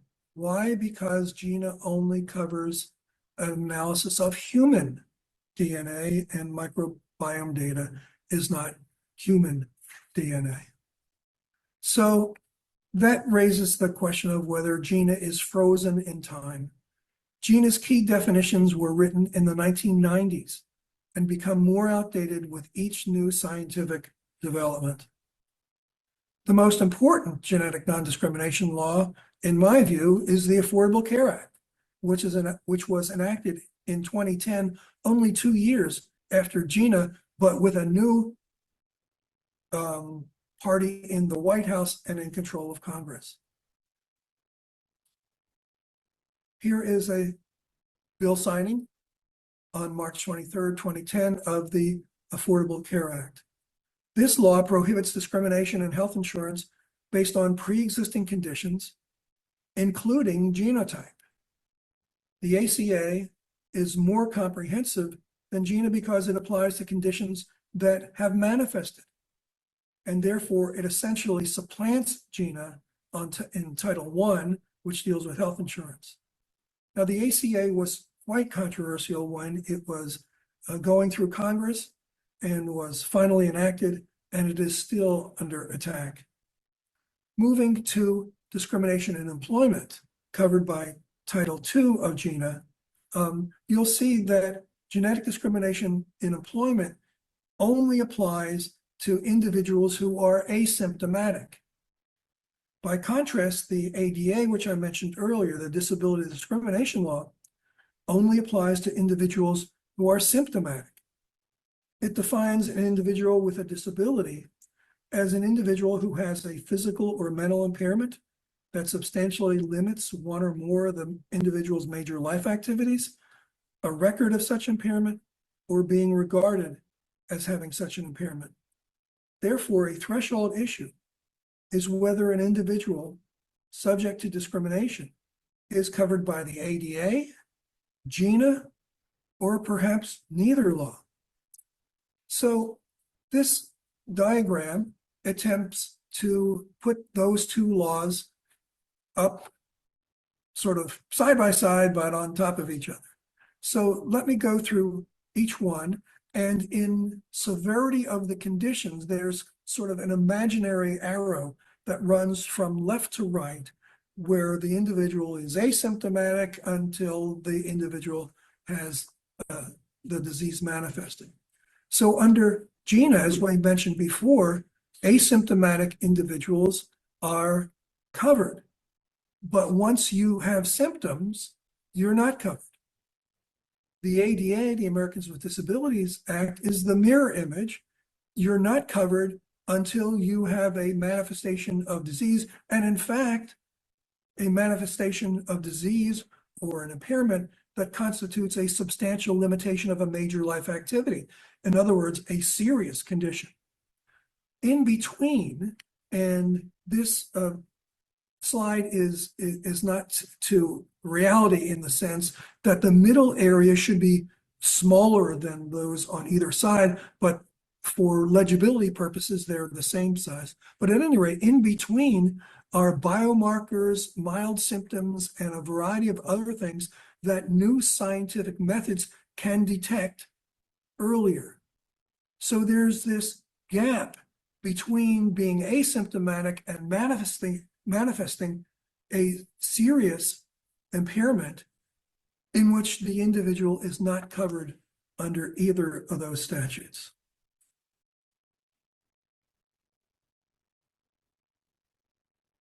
Now, I want to move to the third part of my talk, which is the future. So if the future starts in 2026, we still have 3 weeks to prevent genetic discrimination before the future. And I want to go through some of my priorities. And as we mentioned before, GINA in the US only applies poorly to health insurance and employment. GINA does not even attempt to apply to all these other things on the slide, and this is only a sample of the kinds of areas in which there can be genetic discrimination. I want to cover 2 of them, the ones in green, life insurance, and perhaps surprisingly to you, real property transactions.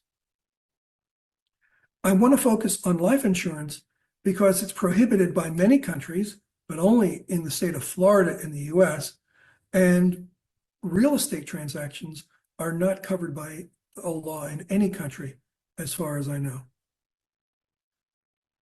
After enactment of the ACA in 2010, the focus of many genetic discrimination advocates in the US shifted from health insurance to life insurance. This is understandable simply because of the number of policies sold each year. So there are about 10 million life insurance policies each year, but only 500,000 disability insurance policies sold each year and 100,000 long-term policies each year. So there are 20 times as many life insurance policies as disability insurance and 100 times as many life insurance policies in the US as long-term care insurance policies. Many people watching this talk had a role in getting genetic discrimination laws enacted in their country. Some of you are still trying. If your country was inadvertently left off this slide, I apologize. In the US and other countries, when legislation has been proposed to prohibit life insurers from discriminating on the basis of genetic information, the insurance companies and their trade associations invariably assert there will be adverse selection and gaming the system by at-risk individuals, such as by not disclosing off-record genetic test results and seeking excessive amounts of coverage. The insurance companies also claim that life insurance will become more expensive and prevent people from obtaining coverage. And it could even cause some life insurance companies to go out of business. I haven't seen any evidence of these negative effects. And if there were any, I'm sure the insurance industry would publicize them and seek to have the laws repealed. As many of you know, besides the economic, privacy, and fairness aspects of preventing genetic discrimination in life insurance, discrimination can affect the morbidity and mortality of at-risk individuals. And this slide brings into focus the role of genetic counselors. Genetic counselors are ethically required to advise their clients about the risks of genetic testing, including the economic risks. Fear of life insurance discrimination causes a percentage of at-risk individuals to defer or decline genetic testing. From my numerous conversations with genetic counselors and clinical geneticists, I estimate it's in the 5 to 10% range, although as many as 25% appears in the literature and therefore is in the second bullet on this slide. In the US, there may be 1 million or more people who are genetically at risk for genetic-related cancers. Therefore, the total number of people who decline genetic testing, even though it's only 5 to 10%, is quite substantial. This figure and the one that follows tracks why I think this is so important. So this is a figure for states or countries that don't have a law prohibiting genetic discrimination in life insurance. So with no legal prohibition on life insurer use of applicants' genetic information, individuals, this 5 to 10% figure, decline predictive genetic testing. Individuals without prior genetic testing are more likely to initiate treatment at a later stage. There's overwhelming evidence that this is true. And then the final arrow, these individuals have an increased mortality risk, and this is also clearly true. Now, compare that with a state or a country that does have a law prohibiting genetic discrimination in life insurance. If there's such legislation and it prohibits life insurers from accessing and using applicants' genetic information, then at-risk individuals are not deterred from genetic testing. Individuals who take part in prevention, surveillance, and timely treatment, as they are increasingly likely to do if they've had a genetic test that puts them at risk, they'll do that. And then these individuals have a decreased mortality risk because if they become affected and seek medical care, it's at an earlier stage in the course of the treatment. I'm convinced that laws prohibiting genetic discrimination in life insurance, as well as other types of discrimination, save lives. But I can't prove it. And it's very difficult even to estimate how many lives would be saved. From a policy standpoint, it would be very powerful information. I've also been unsuccessful in obtaining funding from public or private sources in the US to conduct interdisciplinary research on the issue, including studying the effects of Florida's law, passed in 2020, that prohibits genetic discrimination in life insurance. Florida's law is, in effect, a natural experiment, and Florida's pre- and post-legislation experience could be compared with other states on key metrics, such as genetic testing rates, genetic disease diagnosis timing, and mortality rates. Maybe one of these days we'll get this essential information. Now I'd like to move on to a totally different topic, and that is genetics and real estate. If you think about it, any entity with a financial interest in the future health of an individual might want to know the individual's predictive genetic test results. In the US, a bank or insurance company can require as a condition of applying for a mortgage or insurance policy that the individual permit disclosure of their health records, which would include genetic information. Although there is no evidence that genetic information is being used in real estate transactions today, doing so would appear to be lawful. For my European colleagues used to the GDPR, US law might be unfathomable. Here is a simplified explanation. In Europe, disclosures of health information are generally prohibited unless they are expressly permitted. In the US, disclosures are generally permitted unless they are expressly prohibited. A possible application of genetics and real estate involves use by expensive retirement communities, whose developers often seek to attract residents with active lifestyles. This is a fun-loving senior couple. For the record, I have zero interest in driving whatever that vehicle is. Driving on the freeways in California is exciting enough. In seeking active seniors, real estate companies might like to exclude people who will shortly need to use a wheelchair or who will get dementia. The companies are trying to sell expensive houses, not run nursing homes. Seeking to obtain the results of predictive genetic tests for Alzheimer's disease risk could be one of the first use cases. Other attractions of retirement communities are golf courses, swimming pools, and other sports facilities. Real estate developers probably would want healthy and wealthy older couples who, among other things, like to play pickleball wearing matching outfits. Beyond real estate, discrimination could result from new technologies. As I mentioned earlier, genetic discrimination laws in the mid-1970s were a response to irrational genetic discrimination when relatively little was known about genetics, especially by most members of the public. We can assume, or at least hope, that genetic discrimination in the future will be based on established scientific facts. Then we can focus on the ethical, legal, and policy considerations without having to refute misinformation. Advances in genetics increasingly can identify biological differences among people, and differences can lead to differential treatment and discrimination. Fundamental ethical issues will include how notions of equality may be affected by new technologies. Here are two of my concerns. First, with gene therapy, it will be increasingly possible to treat or cure some of the most dreadful genetic conditions.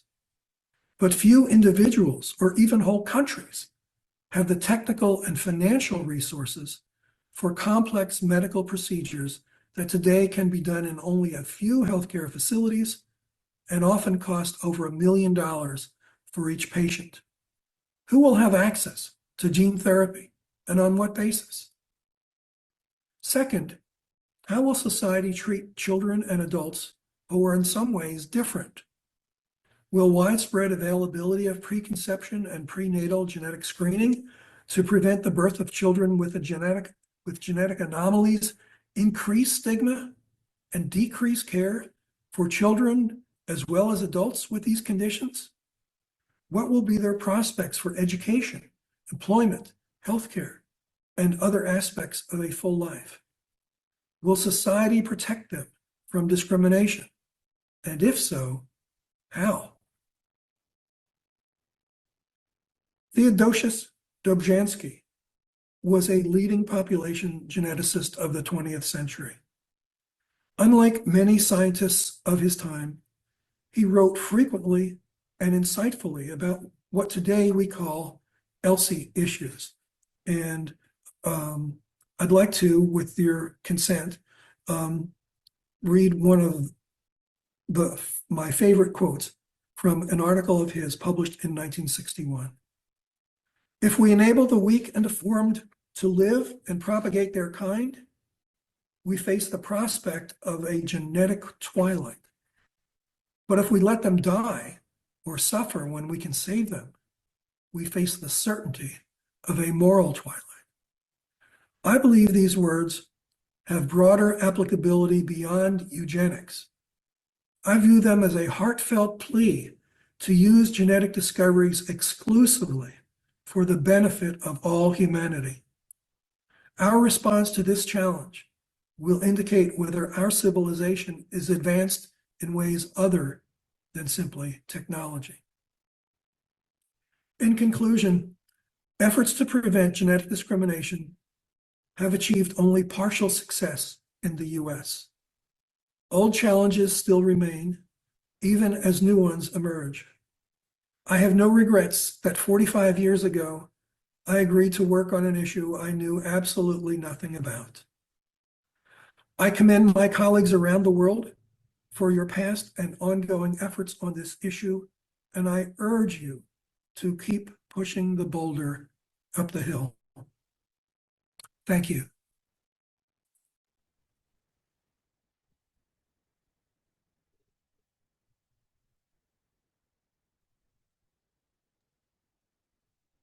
Thank you so much, Mark. What a great presentation. Really fantastic. I continue to learn from you every time. So as you can see, lots of clapping from everyone. I want to give everybody the chance to ask their question. Do we have somebody that would like to get us started with the question period? I definitely have a question for you, Mark, but I do want to get the floor a chance to raise a question. Maybe I'll get us started with that question, Mark. If it's an easy one, you go first, Jan. All right, well, it's an easy one. I wouldn't ask if it was that easy. So one thing that we often see in the non-discrimination law, and it's the case in Canada, is what we call positive discrimination possibility exception.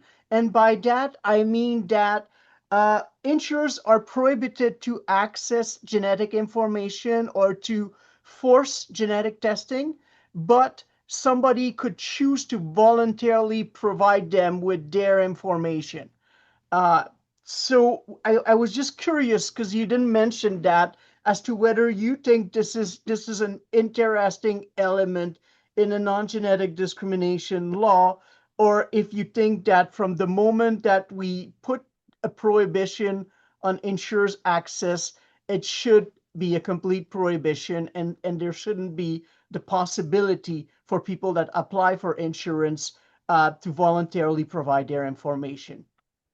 So, well, thank you. I think it's a great question. And I have written and argued that we should not permit these positive exceptions, because if we think about it from the standpoint of two individuals, both who are at risk of, let's say, X disorder, if we allow the one who has a negative test to use that test result to obtain, say, life insurance, then the opposite is we're going to be sanctioning discrimination against the one with a positive test result. Many of our genetic discrimination laws, especially in the life insurance area, are based on the assumption that, number one, it's against policy to make these distinctions. And number two, that for almost all the tests that we can run of a genetic nature, they're just insufficiently, predictive about the future of the individual. So the reason I'm opposed, again, is if you say we'll treat certain people favorably, that means that we're going to sanction other people with a genetic test unfavorably, and I don't think that should be our goal. Thank you, Mark. I'm in complete agreement with you on that, but I was really curious to see what your answer would be. Do we have more questions for Professor Rothstein?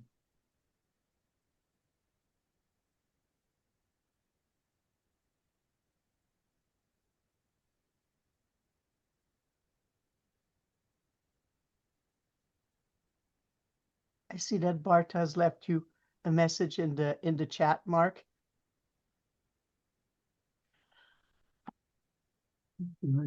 Oh, and so Barta, do you want to ask your question out loud to Mark?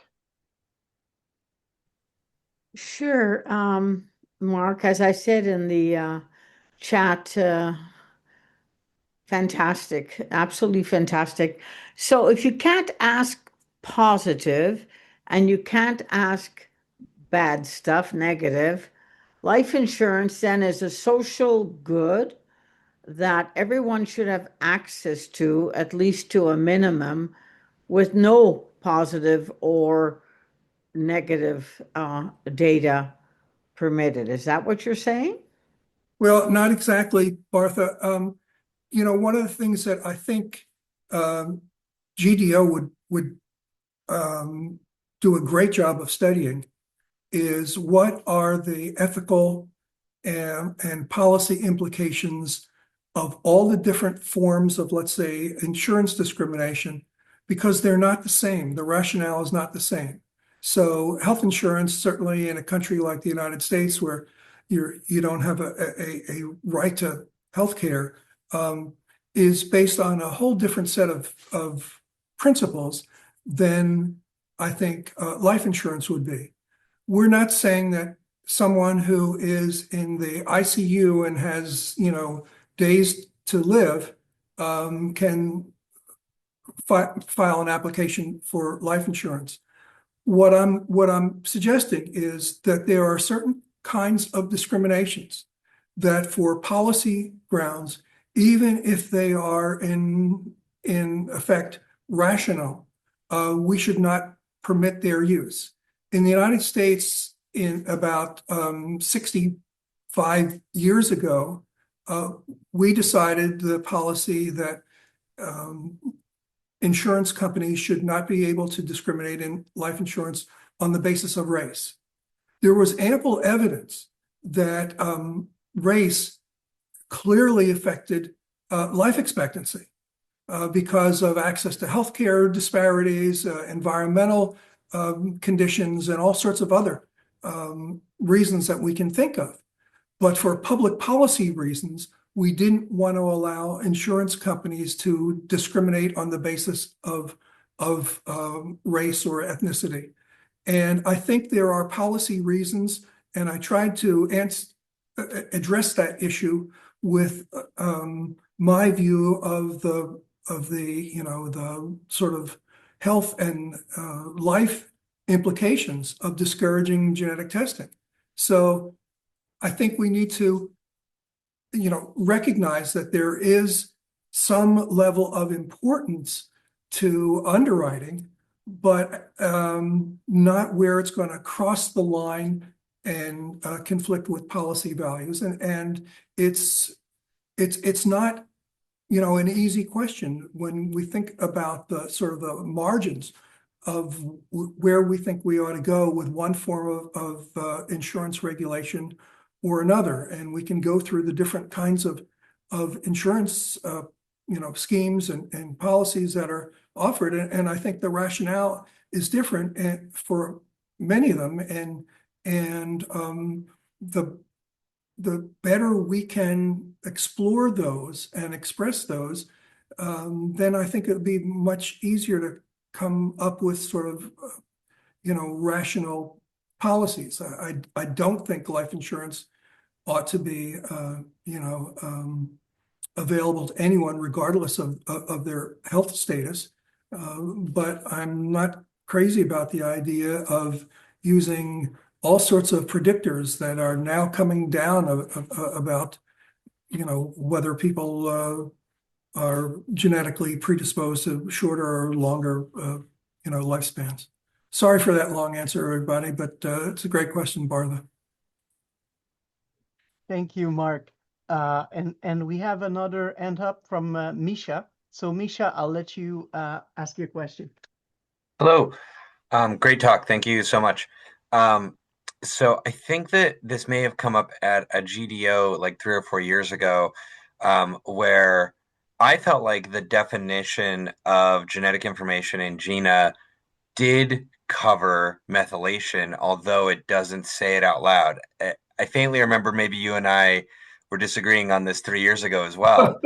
And so I wanted to follow up and hear if you've discussed this with geneticists and see how they react. Like when I eyeball the definition, it feels like it covers, because it talks about like chromosomal events. So it feels like it covers methylation data, but depending, like so far in the clinic, I'm not seeing tons of use of methylation tests. I've had like one patient where it's been really, really useful, but it doesn't come up a ton except for a very specific group of rare diseases. But it might be extremely, commonly used and as like a new cutting edge thing in 10 years. I don't know. So it seems like it might be interesting to, unless you've already done this, like survey a bunch of scientists and see whether or not they think that the methylation would fall under the existing definition or not. So, Misha, that's a great question. I think what I would suggest is that it's not a question for scientists, but it's a question for the courts. And Sure. I know I'm familiar with the argument that you would make. You could make a credible argument, but that was not included in the language. It was not considered by Congress in adopting the language of GINA. And given how legislative language is now interpreted by the Supreme Court and the lower court, if it's not explicitly in there, they're going to say it doesn't apply. And so I don't want to fight that battle with the scientists because I'm not going to win that one. But I do think that it would have a very hard, very small chance of being upheld by the courts, that interpretation that you're suggesting. Yeah, that makes sense because obviously methylation data, like I'm not even sure that there were many publications pointing to that as an association back in 2008, right? Right. So yeah, I think it'll be hard to argue that Congress knew about it but left it out on purpose. So thank you for the question and answer. And we'll leave one more question for Professor Muto. So go ahead, Professor Muto. Hi, Mark. Thank you so much. I just want to say thank you, and I have one question. First of all, thank you again for explaining the history of GINA. And although I know now I fully understand the limitations of GINA from your talk, but I would like to still express my appreciation because in Japan, many people held high expectation and strong confidence in the image of GINA. And GINA is very strong and comprehensive. So that positive image or perception helped us move forward with the development of our law called Genetic Medicine Promotion Act. So for that reason, I am truly grateful all your effort. And I have one question, but this is maybe somewhat tangential to the core of your lecture, but I hope you will allow me to raise it. Recently, James Watson passed away, and we have long regarded him as one of the key figures who helped launch the LC program. And however, whenever I encounter the various eugenic statements he made over the years, I sometimes wonder what his true intentions were at the time when he advocated for the importance of the LC program. And I would be very interested to hear your thoughts on this. Well, that's a great question. So thank you for asking that. There are sort of two theories about why Watson originally proposed 3% and then it was raised to 5% later. One is that he was interested in all the issues that we're interested in. The other more cynical reason is that he wanted to sort of protect the scientific enterprise by sort of, if you will, paying off ELSI people who would also get an opportunity to submit grant applications, and that he was worried that people like me would say this, there are all these eugenic considerations and possible discrimination considerations and privacy and all these other things, and that if he included that in there, that would be a way of heading off any criticism. And I knew Watson a little, and I can't definitively answer the question, but he was not a great supporter of ELSI in research besides getting that initial funding. Great, thank you very much. Okay, I think Song wants to propose another picture session. Is that what you were going to say? Yes, but I also asked a question Because you're about so the incident. popular, Mark, that we have a great attendance for your talk. So I think that's the idea there. It's very clever. We are already kind of going over time for Mark's presentation. So let's do a picture. Let's do it as quick as possible, because I don't want us to start on the two other talks. We have two other great talks later on, and they're great because they're countries that have actually right now are in the middle of this legislative debate to adopt new laws. So let's do the picture quick and come back with those two presentations. So if we could stop sharing, and thank you so much, Mark, for that presentation, by the way. And tomorrow we're going to discuss some of the activities for the coming year for the GDO, and I kept a lot of your comments. I took good notes, so that's going to come back during that discussion as well. So thank you again from everyone.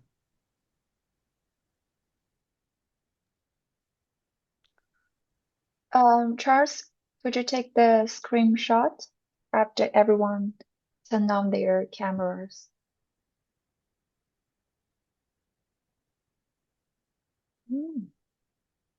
Okay, just I'll just wait for everyone to.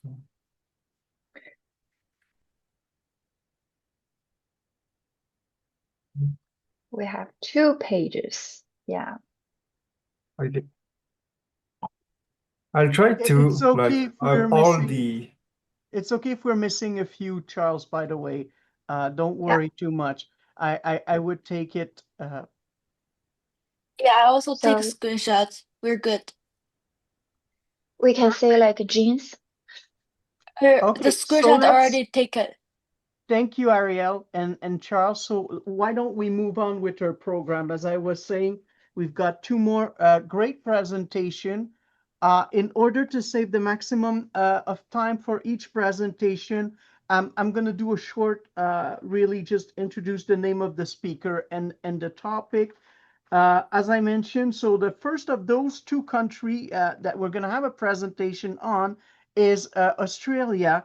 And, who better to speak about Australia and the legislative discussions going on right now than Dr. Jane Tiller, who's been really fighting the battle there to get some protection against genetic discrimination for people to have confidence in genetic testing.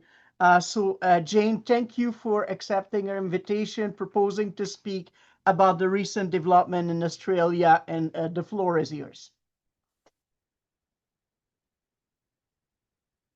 Thanks so much, Jan. Can you confirm that you can see the slides in the correct order, or whether you can see the presenter view? Right now, it looks quite good to me. I think we see it perfectly well, Jane. Thanks. You can just never tell from my end. So like Jan said, I'm going to talk about where things are up to with Australia's efforts to ban genetic discrimination in life insurance. And I'll start with a little bit of a just overview of why life insurance and why I only say life insurance in that context. So obviously, the main areas that we think about when we think about the potential for genetic discrimination are health insurance, life insurance, and employment. And they're the kind of things that people tend to focus on in the regulatory space. In case you haven't heard me speak before, in Australia, we don't have to worry so much about health insurance genetic discrimination. We have both a publicly funded healthcare system, but we also have community rated health insurance. And so to a lot of Mark's points around the equity issues, in Australia, everyone gets private health cover for the same price, no matter what their risk is. Now, there are tiered covers, but people can't be denied health insurance or have their premiums increased because they have any risk factors, including on a genetic basis. They can apply waiting periods of up to a year for pre-existing conditions, but we don't have that sort of risk-rated problem. Employment discrimination is also something that people think is a problem in Australia and have worried about us not addressing, but actually our Disability Discrimination Act actually does have a prohibition on employment discrimination on the basis of disability, including genetics. We've never had a test case on it, but in theory there is actually a legislative basis that we could bring that on. However, life insurance, it's always been legal and is still legal for life insurers to use genetic information in their underwriting to deny cover altogether or change the cost of premiums or put conditions on people's cover. And so that's where we focused our efforts for the last many years. About 10 years now I've been working on this. So just very briefly, for those who aren't aware, we had a research project from 2020 to 23 where we did a whole heap of research with different stakeholders around the situation that existed in Australia at the time, which was that there was a partial life insurance industry moratorium up to certain limits on using genetic information. We put our final stakeholder report out from that in 2023, and in that we gathered together all the evidence and we made recommendations to the government that they amend the law to prohibit insurers from using genetic information in risk-rated insurance, and that should be a total legislative ban. We got an announcement last September, so not long before the GDO conference last year. The government announced that they would introduce legislation on that basis, which was really exciting. And then just before our conference last year, it was the last sitting week for Parliament in Australia of the year, and we had some questions put to the government about when that would happen. You might remember I shared a video of that if you were at the conference last year, and the Assistant Treasurer at the time said that the legislation would be introduced in this term. Now, we had an election in May, so this term would have meant that happened by about February or March.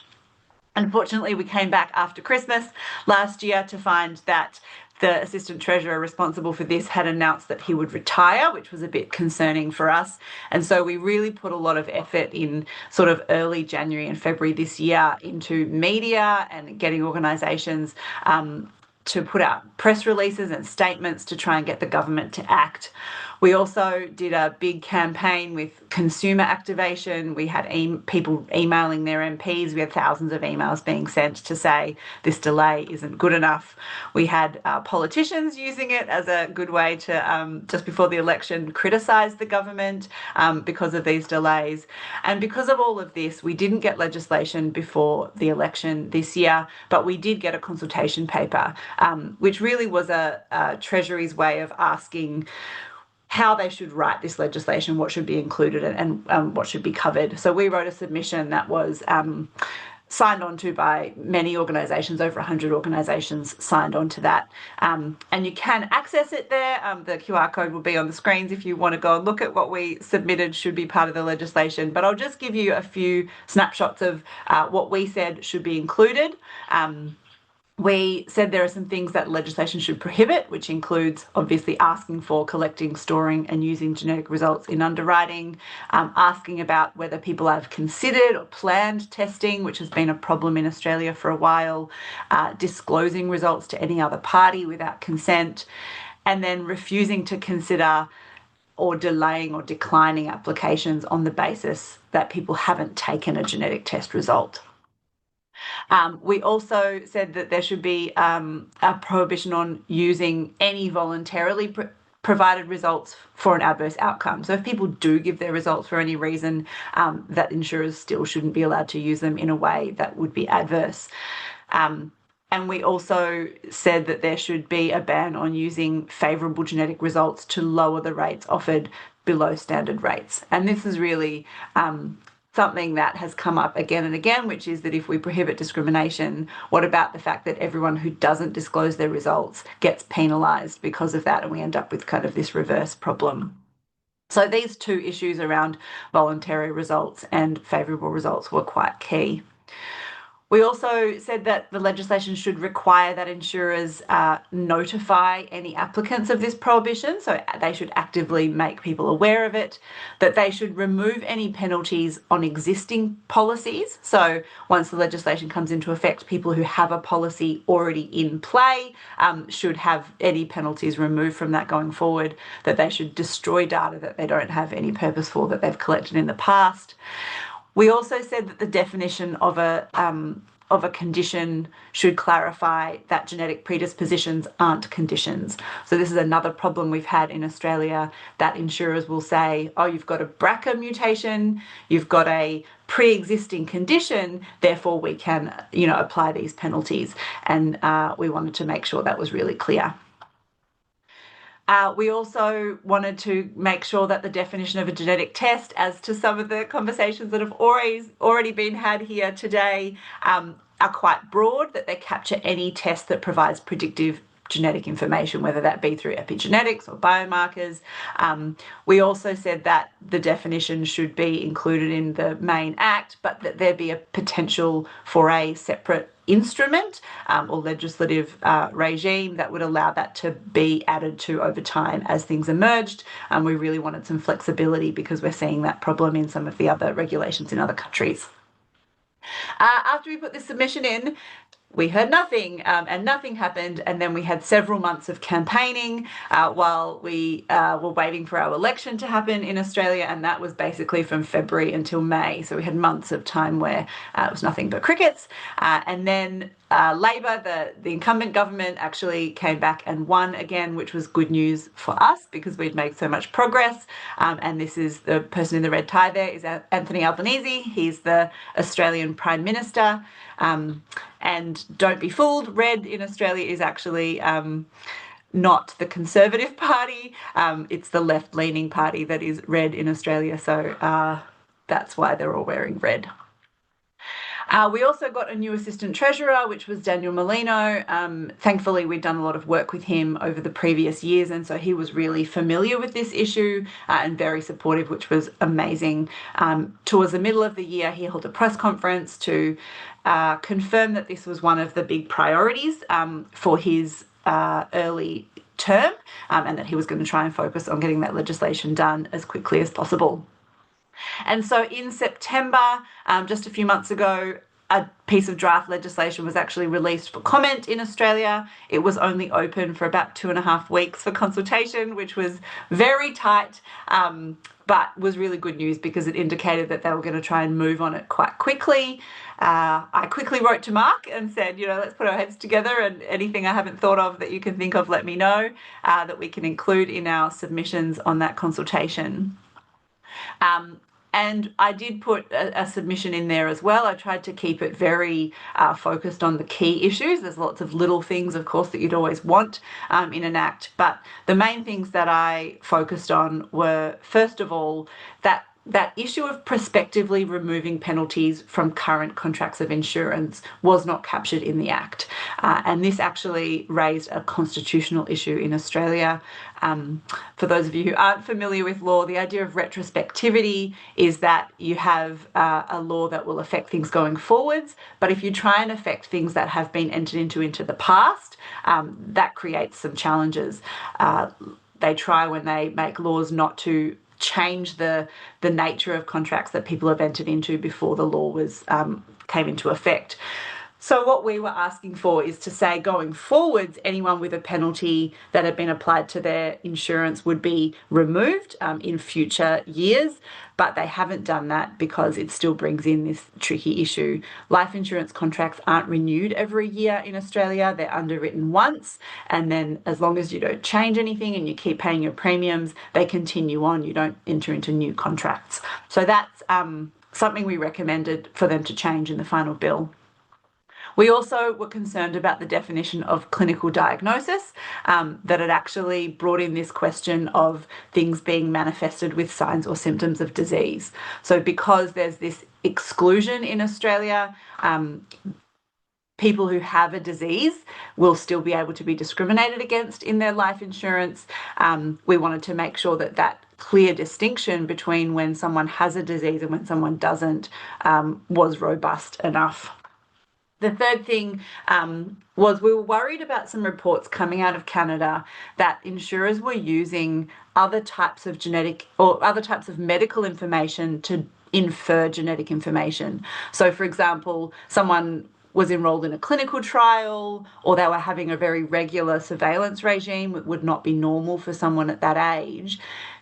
The only reason that that would happen would be if someone had a genetic piece of information, or they were only eligible for a certain drug if they had a certain genetic test. And so looking at that drug information would be able to allow insurers to infer genetic information. We wanted that definition to be expanded in that way.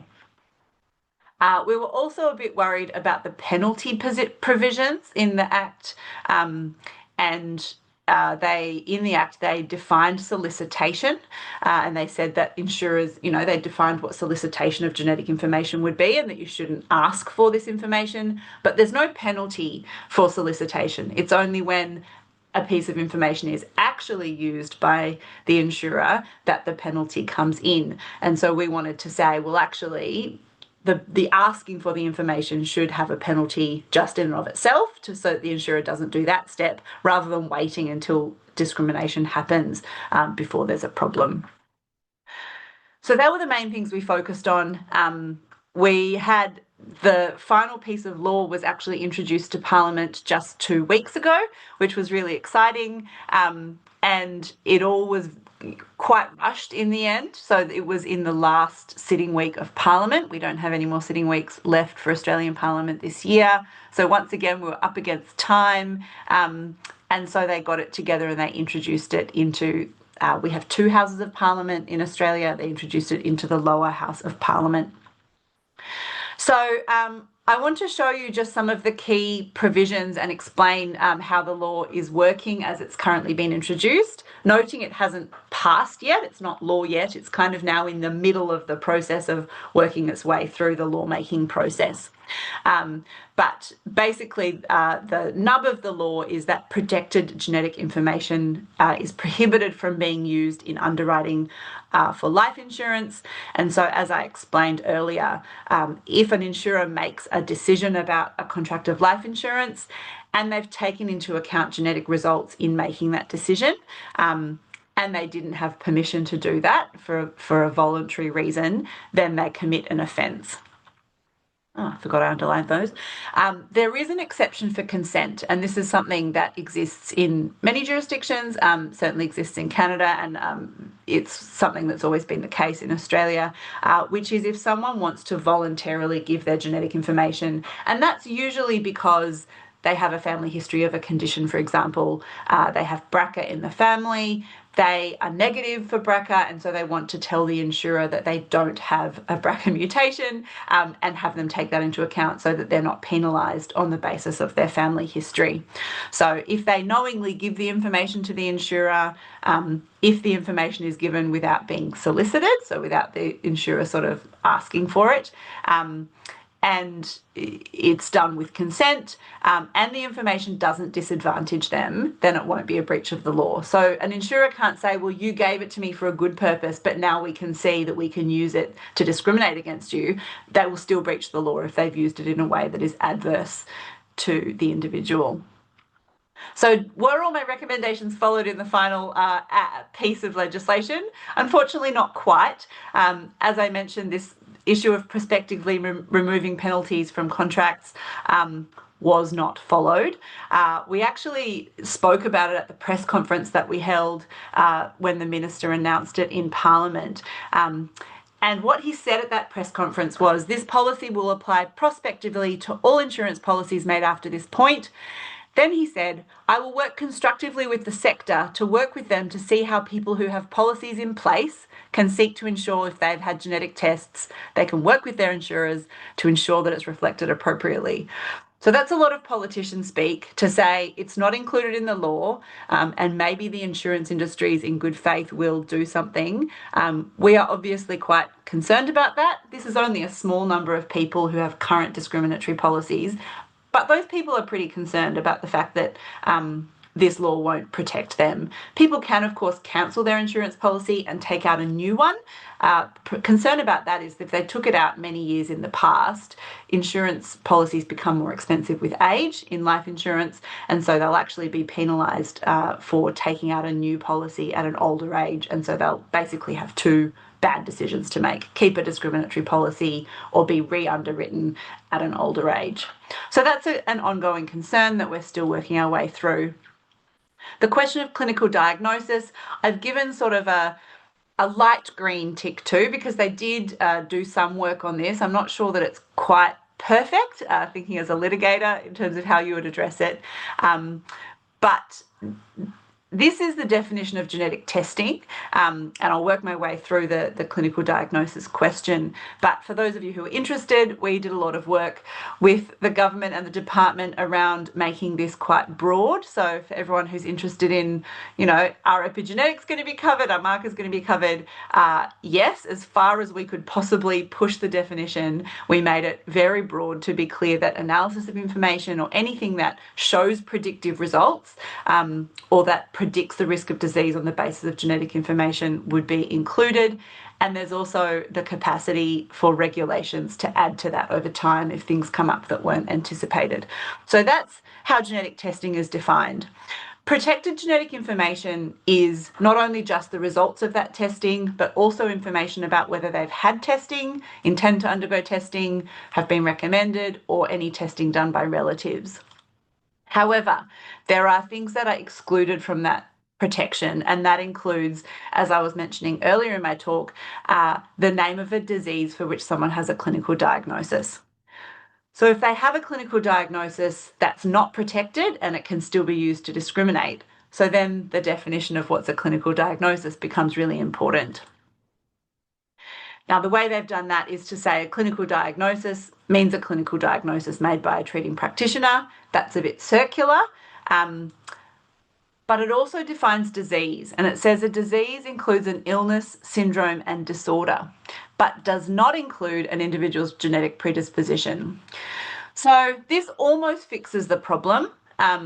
It shows that someone has to have a clinical diagnosis of disease to be excluded.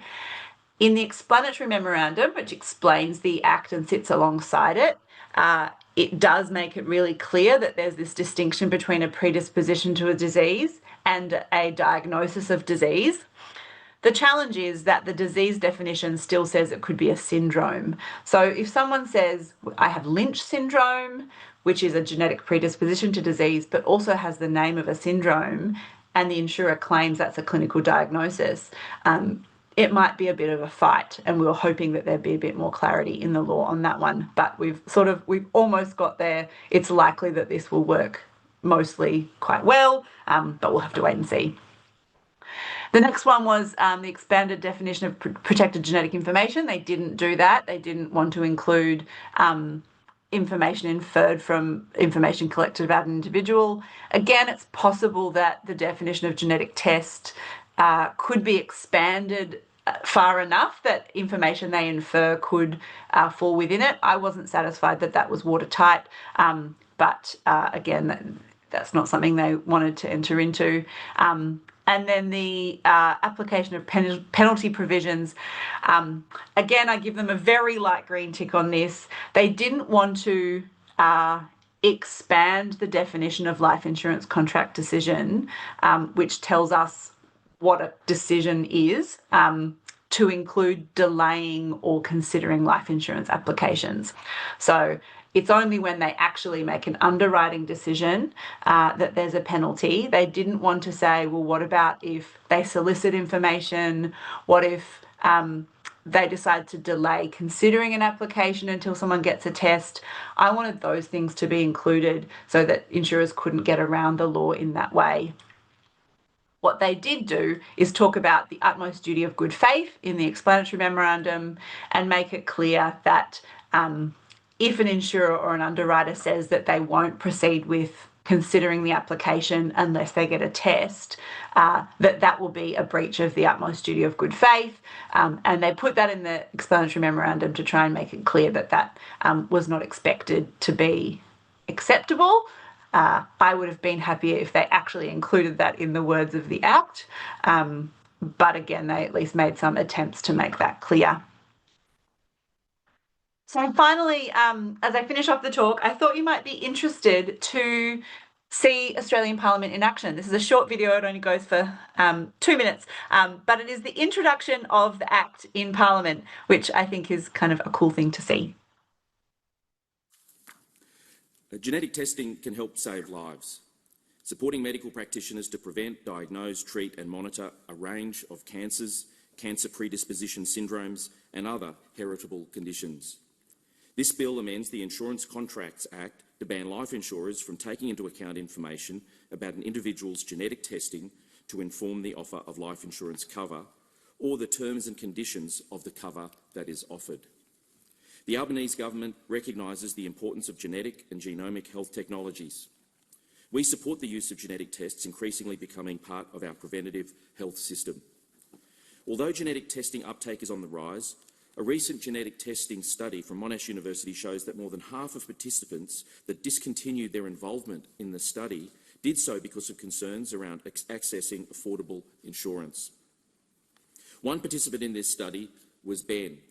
Ben didn't have any significant family history of cancer, but he took part in a genetic testing study. The results showed he carries a PALB2 variant, which raises the risk of prostate and breast cancer in men. This information was important not only for him, but also for his female relatives, who now know they face higher risks of breast and ovarian cancer and have begun getting tested. Learning about these elevated risks has motivated Ben to adopt risk-reducing strategies. Genetic tests help save lives. Australians should not be discouraged from undertaking genetic testing out of fear that it may impact their ability to get life insurance. By putting this ban in place, we will remove this barrier so more Australians will access genetic testing and, in turn, its full benefits for patients, public health and medical research can be delivered.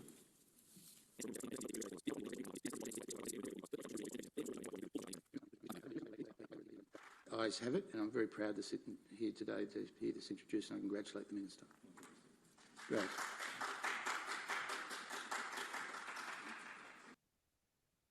All right, so hopefully that was a little bit interesting. It was obviously very exciting for me to sit in Parliament and watch a new law get introduced.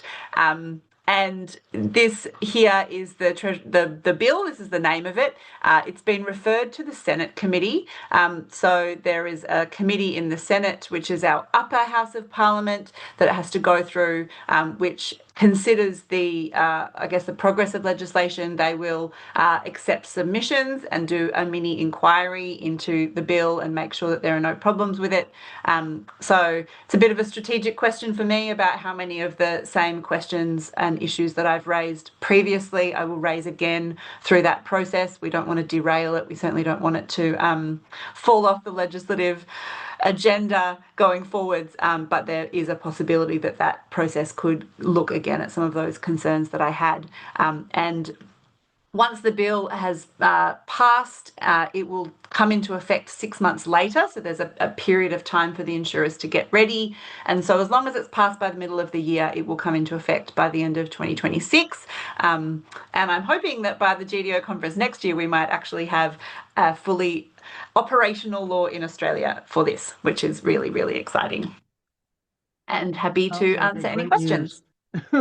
Thank you, Jane. That sounds like a great news. I'll buy drinks if that is the case next year. And it's kind of interesting because Japan is also advancing very quickly, but I think Australia is going to be the first to implement their law there. So we'll see that in a few minutes, but that's my prediction. Is there any question for Jane? And thanks, by the way, Jane, for showing us also all the beautiful legal complexity behind these laws. It's very technical. And there's so many points to think about as we're enacting those laws in order that they don't become obsolete too quickly. Any questions for Jane?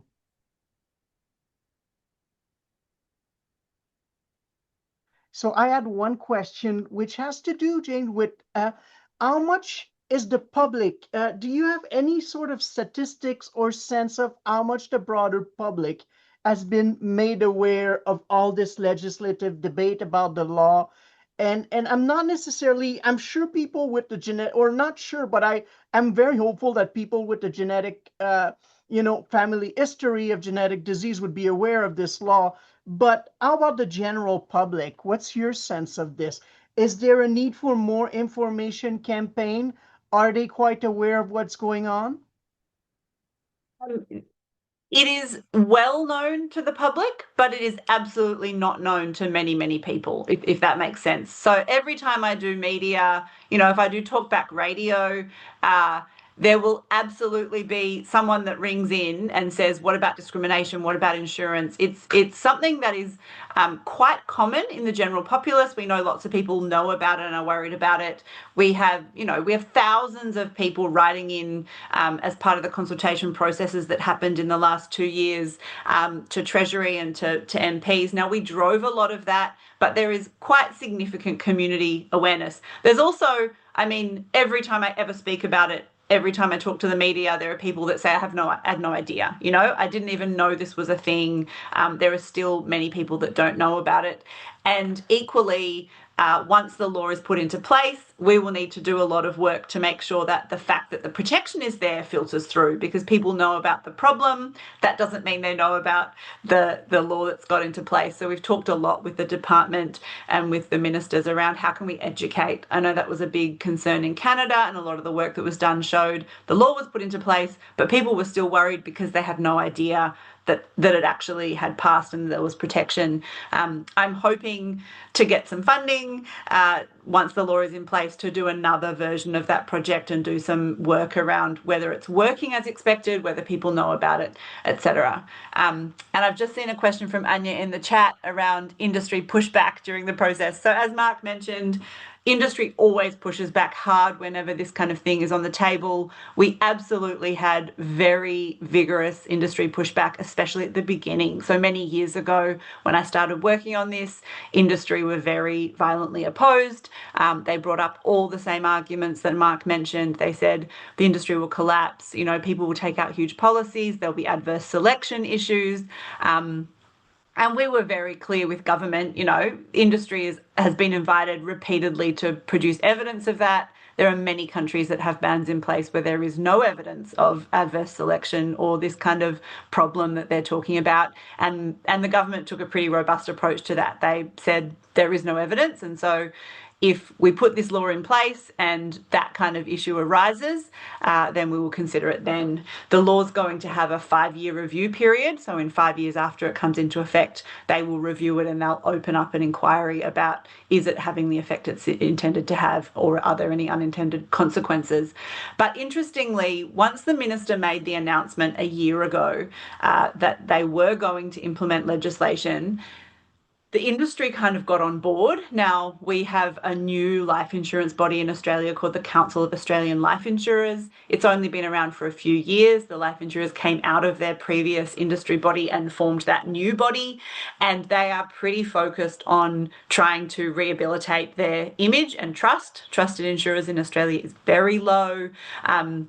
And I think they were sort of told by the minister that this regulation is coming and they can either get on board or they can look like assholes and push against it, but it would still happen anyway. So they made the decision clearly to stand up and say that they supported the legislation. it's very unlikely that they actually want the legislation to happen. They're certainly not doing anything to move it forward. And they were invited at the press conference a year ago by the minister that if they were supportive, the minister said to them, the industry might look at voluntarily stopping using genetic results while we get the regulations put into place. And of course, they didn't do so. So the pushback has stopped, but certainly the insurers would be very happy if this law never actually made them stop using genetic results. Thank you, Jane. After that, those colorful comments on insurers in Australia, which are apparently like insurers pretty much elsewhere in the world. Any last questions for Jane? If there is no pressing question, I suggest that any additional ones, you can put them in the chat, and this way Jane will have ample opportunity to respond to them as well. Thank you very much, Jane, for that great presentation. And now we're exactly, oh, there is a question actually. Jeanette, yeah. Please go ahead. Hello, I'd just like to introduce myself. My name is Jeanette. I'm from Singapore. I'm a genetic counselor. And I think in Singapore, we're also looking at how we can progress our moratorium format towards a legislation as well. So Dr. Jane Taylor's work is something that we've been really following along, and the project has been really inspirational. So it's really great to be able to meet you here. I just had a question because we're also in the phase of trying to engage stakeholders and to find out their perspectives on how legislation can be designed in Singapore. And I wanted to know, how did you reach out to these stakeholders and how did you recruit them as part of your research process? You mean like community members? Yeah, so we're thinking of stakeholders in the policy field, in the insurance field, so that we can have a partnership, and come up with a set of policy recommendations. But we are finding it difficult to engage like-minded individuals to progress our goal. Yeah. It's actually been an effort over many years. When I moved into public health in 2016, we made a submission to a parliamentary inquiry that was happening back then, and that was sort of when I started on this issue. And we brought together a group of people. We called it the Australian Genetic Non-Discrimination Working Group, but we identified people in the community who had written about this before, who'd done research, who'd sort of, I actually did just Google searches, and we came across people like Mark Odlowski, who's on the call and part of the GDO as well, who had done a lot of work in the years prior to me on this issue. And we basically brought everyone together into a Zoom meeting, and we said, look, let's make a concerted effort to try and see what we can do about this moving forwards. So that was how we sort of got the researcher, clinician, kind of policy-focused people together. But it was a matter of just reaching out to people and then asking them who else they knew, and doing, for me, because I wasn't in the field, like Googling and looking at the literature and seeing who had written about it, who might have been, writing in the conversation or been in the media. For the general public, we really...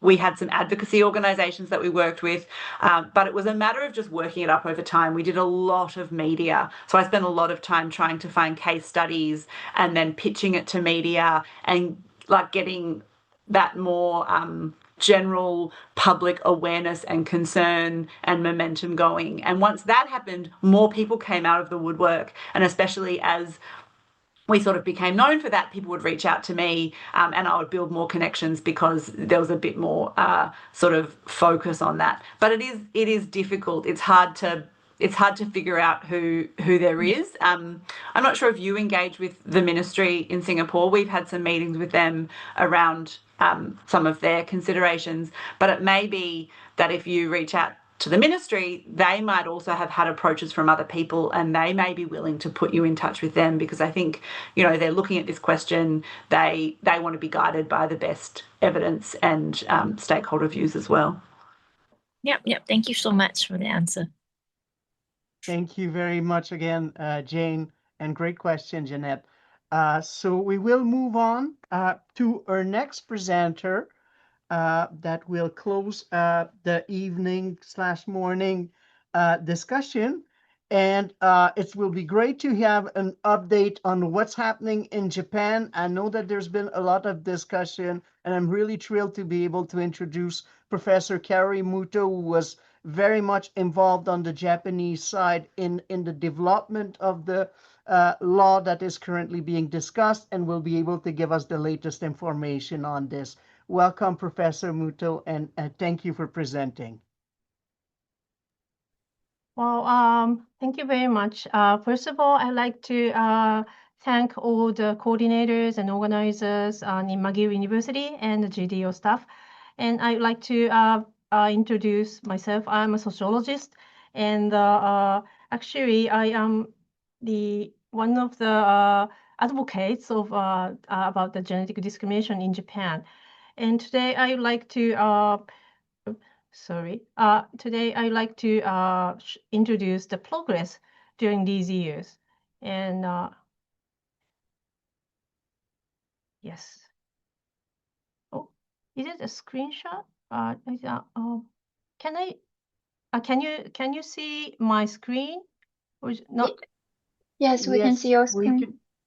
Is it a slideshow or just It's not in the slideshow mode. We can see the slides on the side.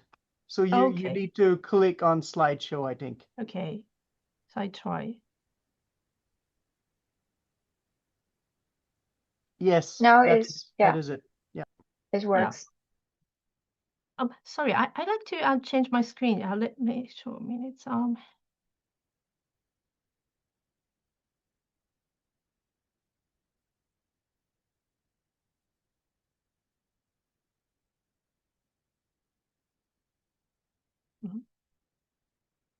Yes, may I try again? Sorry about that. Issue.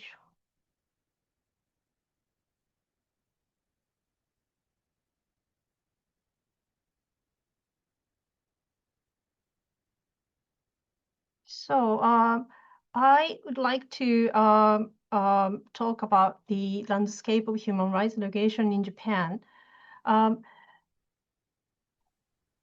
Actually, we don't have any comprehensive anti-discrimination law, and we have just equality under the constitutional law. It's Article 14 of our constitution. And in 1996, the eugenic protection law was repealed, and it was enacted just after the World War II. But it was repealed it was repealed in 1996.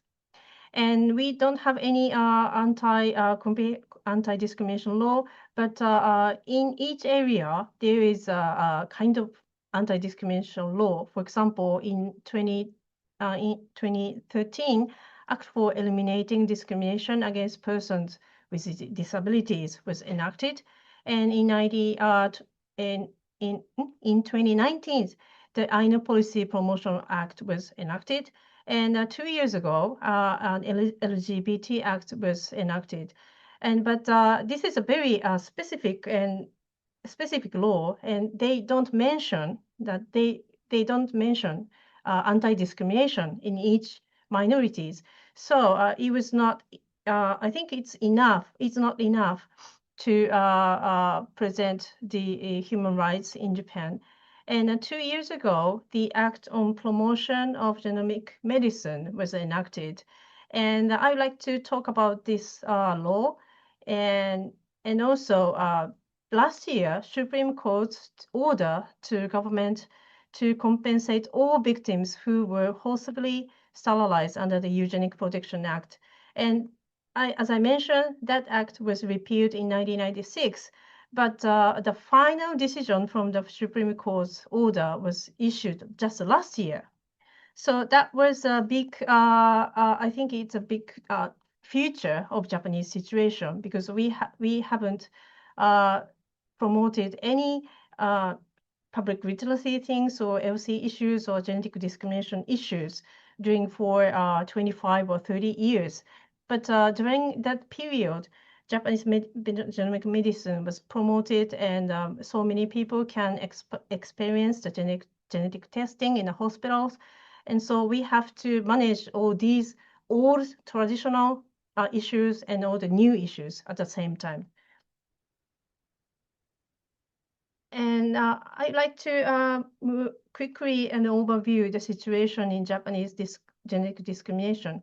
And in 2023, in Japanese, several private insurance industry organizations announced that the medical professionals, to the medical professionals, that they will not use direct or proxy predictive genetic information in underwriting. But a moratorium, such an Australia experience, has not been discussed yet. And there are serious concerns about possible use of genetic information when considering potential spouses for marriage and starting a family. And that, I think it's a very Asian issue. And the survey results show that 30 or 40% of Japanese population has concerns from unfair treatment based on presumed genetic characteristics. And that kind of concern include marriage or informal relationship. But the law cannot do anything about that such kind of informal relationship. But these kind of things always come up together, very major issues in Japan. And also patients claimed that they have experienced unfair treatment at the hospitals, and also family members or relatives. And healthcare professionals don't understand the genomic medicine at all. So sometimes Japanese healthcare professionals say very bad things about the hereditary disease or genetic disorders, and sometimes they have mentioned about eugenic things to the patients. So that was a kind of a big issue 2 years ago. And so I'd like to move on to the progress from the passage of the Genomic Medicine Promotion Act in 2023. And the Act establishes 3 fundamental principles. And the first one is advancement of genomic medicine accessible to the general public. And the second one is ensuring bioethics. And but actually, we don't have any discussion during the legislative process. But the government recently published that they will set up the new law which prevents the clinical germline genome editing, and they will publish the new bill next year to prevent the clinical germline editing. And the third principle is preventing unjust discrimination. And the government published the Q&As in insurance and sectors and labor sectors. And that was a new progress. And also, the new research team was established in 2025 this year to review and define the Japanese form of genetic discrimination. So I'd like to add some explanation about these changes. And this table provides a very simple overview of the major national regulatory frameworks concerning clinical germline genome editing. And in Europe, I think there has been a clear, broad consensus since 1990s that genetic modification of human beings constitutes a violation of human rights and dignity. And member countries have enacted domestic laws reflecting these principles. And in both South Korea and China, regulations were strengthened following the highly publicized incidents.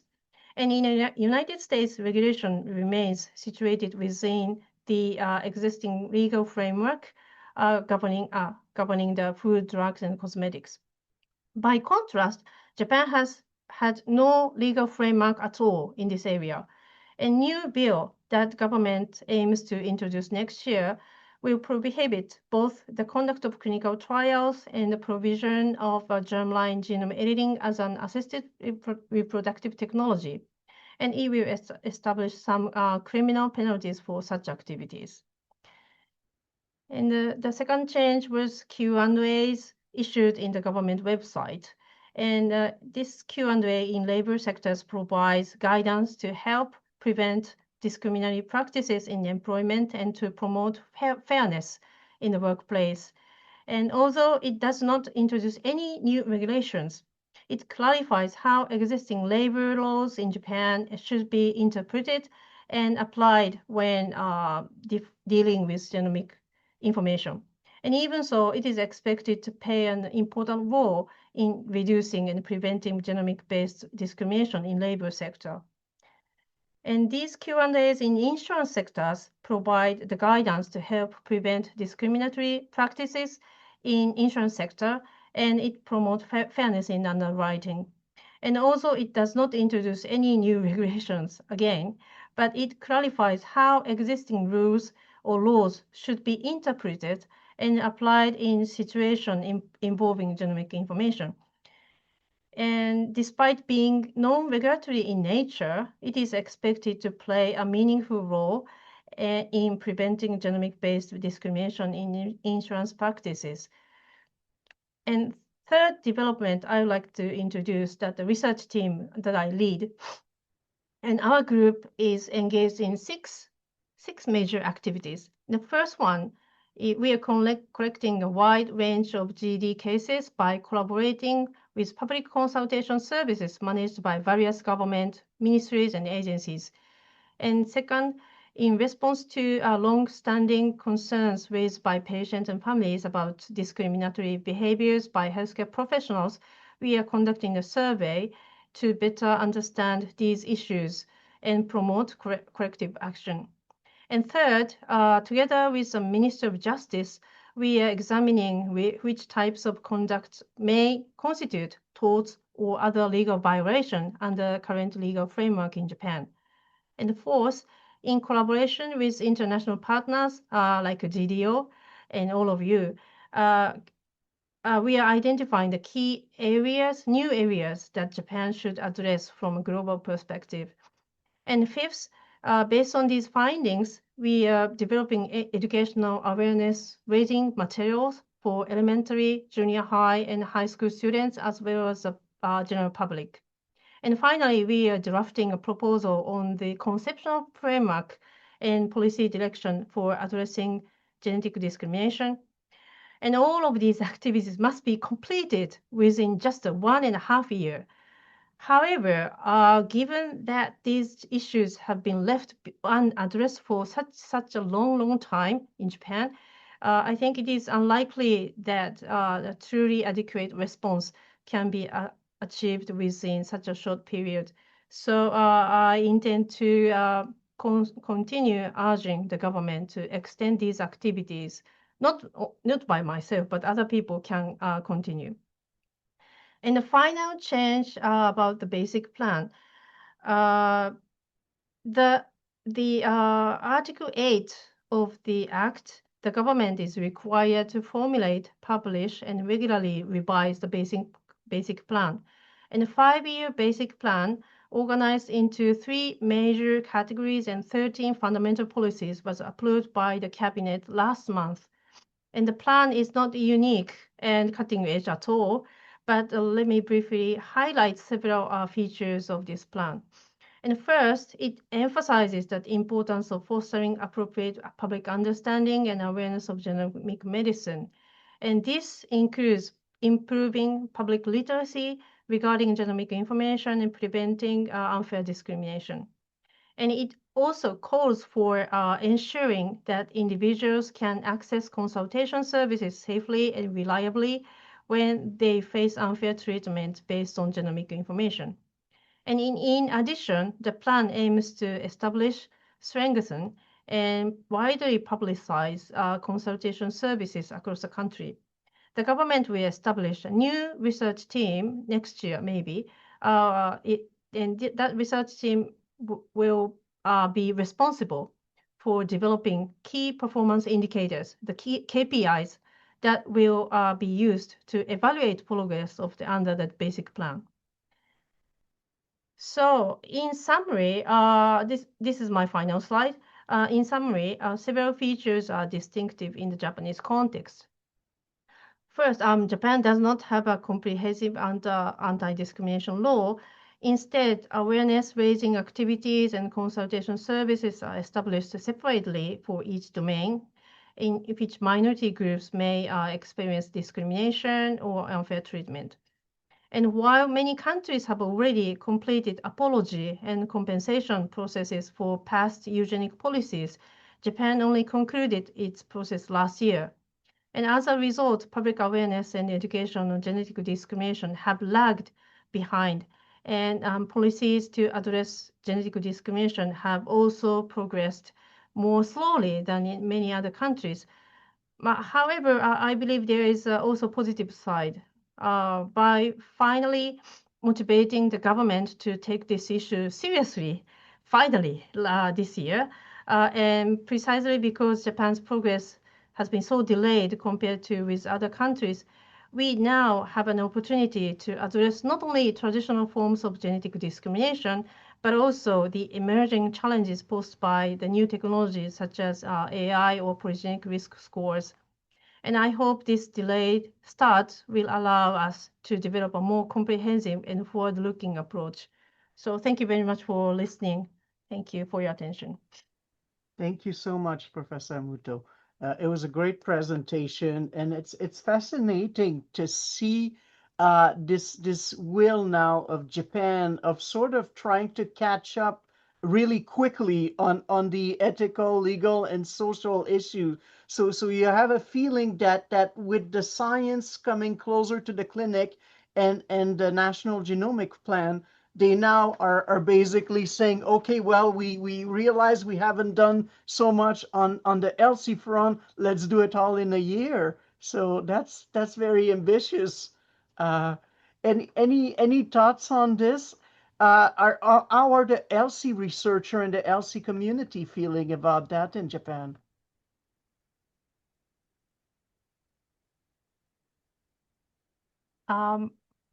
Yeah, thank you very much for maybe you highly evaluate that I imagine about the situation in Japan. But community, academic community who are interested in genetic discrimination is very, very small.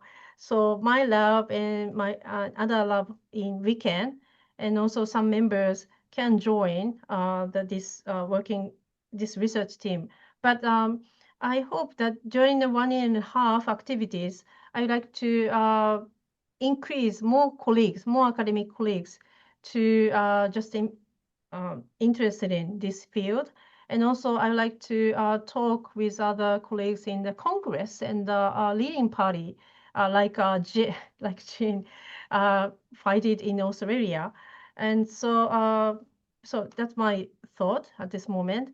And but actually, the Ministry of Justice said that if they are not satisfied with our progress, our research team, maybe their activities to promote campaigns about genetic discrimination will finish the next year. So yeah, so That's we a lot have of pressure. Yeah. So a lot of social pressure from the government. Well, we're happy to help, and I'm sure I'm echoing the thoughts of many here at the observatory. So don't hesitate to reach out if you think we can be of assistance. I would just want to finish my question because I think I was so. My thought was that this movement to press on the LC issues is going beyond genetic discrimination, right? Because you talked about some changes, for example, on germline modification. So it seems like it's more general than just wanting to touch on genetic discrimination, but is it something that would be LC wide, meaning let's fix all the ethical legal issues of genetics very rapidly? Is that what I'm understanding? Yes, correctly. Yes. Okay. So Wow. Yeah, that's very ambitious and will be really interesting to follow up on this. Are there any questions for Professor Muto?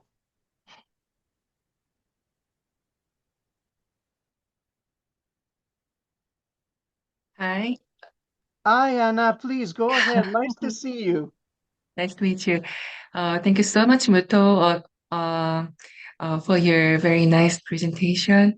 I have just one question about the clinical trial. So could you explain the meaning of the clinical trial regarding the human clinical genome editing?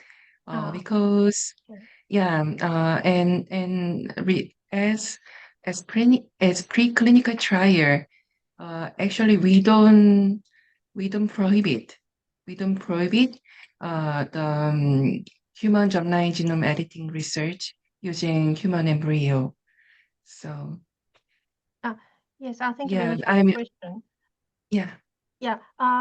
Actually, the government allow the in vitro experiments using the human embryo and with genome editing technologies. But I mean clinical trials that the embryos should be implanted in the human uterus, and then and IRB reviewed as a research protocols, and that kind of activities are prohibited.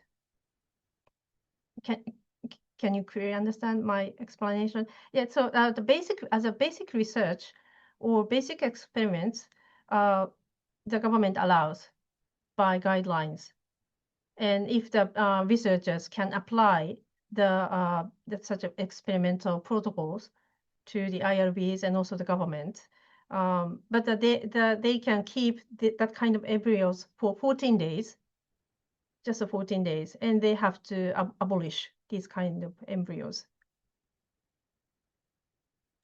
Yeah, actually, some South Korean researchers conducting research for primitive research about germline genome editing research. But I think it is unclear whether we can see that kind of things, the kind of practice as research or clinical practice. Yeah. Thank you. Yeah, I agree. Yeah, that's quite a controversial area. So definitely worth investigating more, Anna, on your side. And I think it's a good idea to see what the regulations look like in other countries. I know our regulations in Canada are very strict on germline modification, and it's really prohibited, these sorts of things, whether it's research or clinical. Any additional questions for Professor Muto?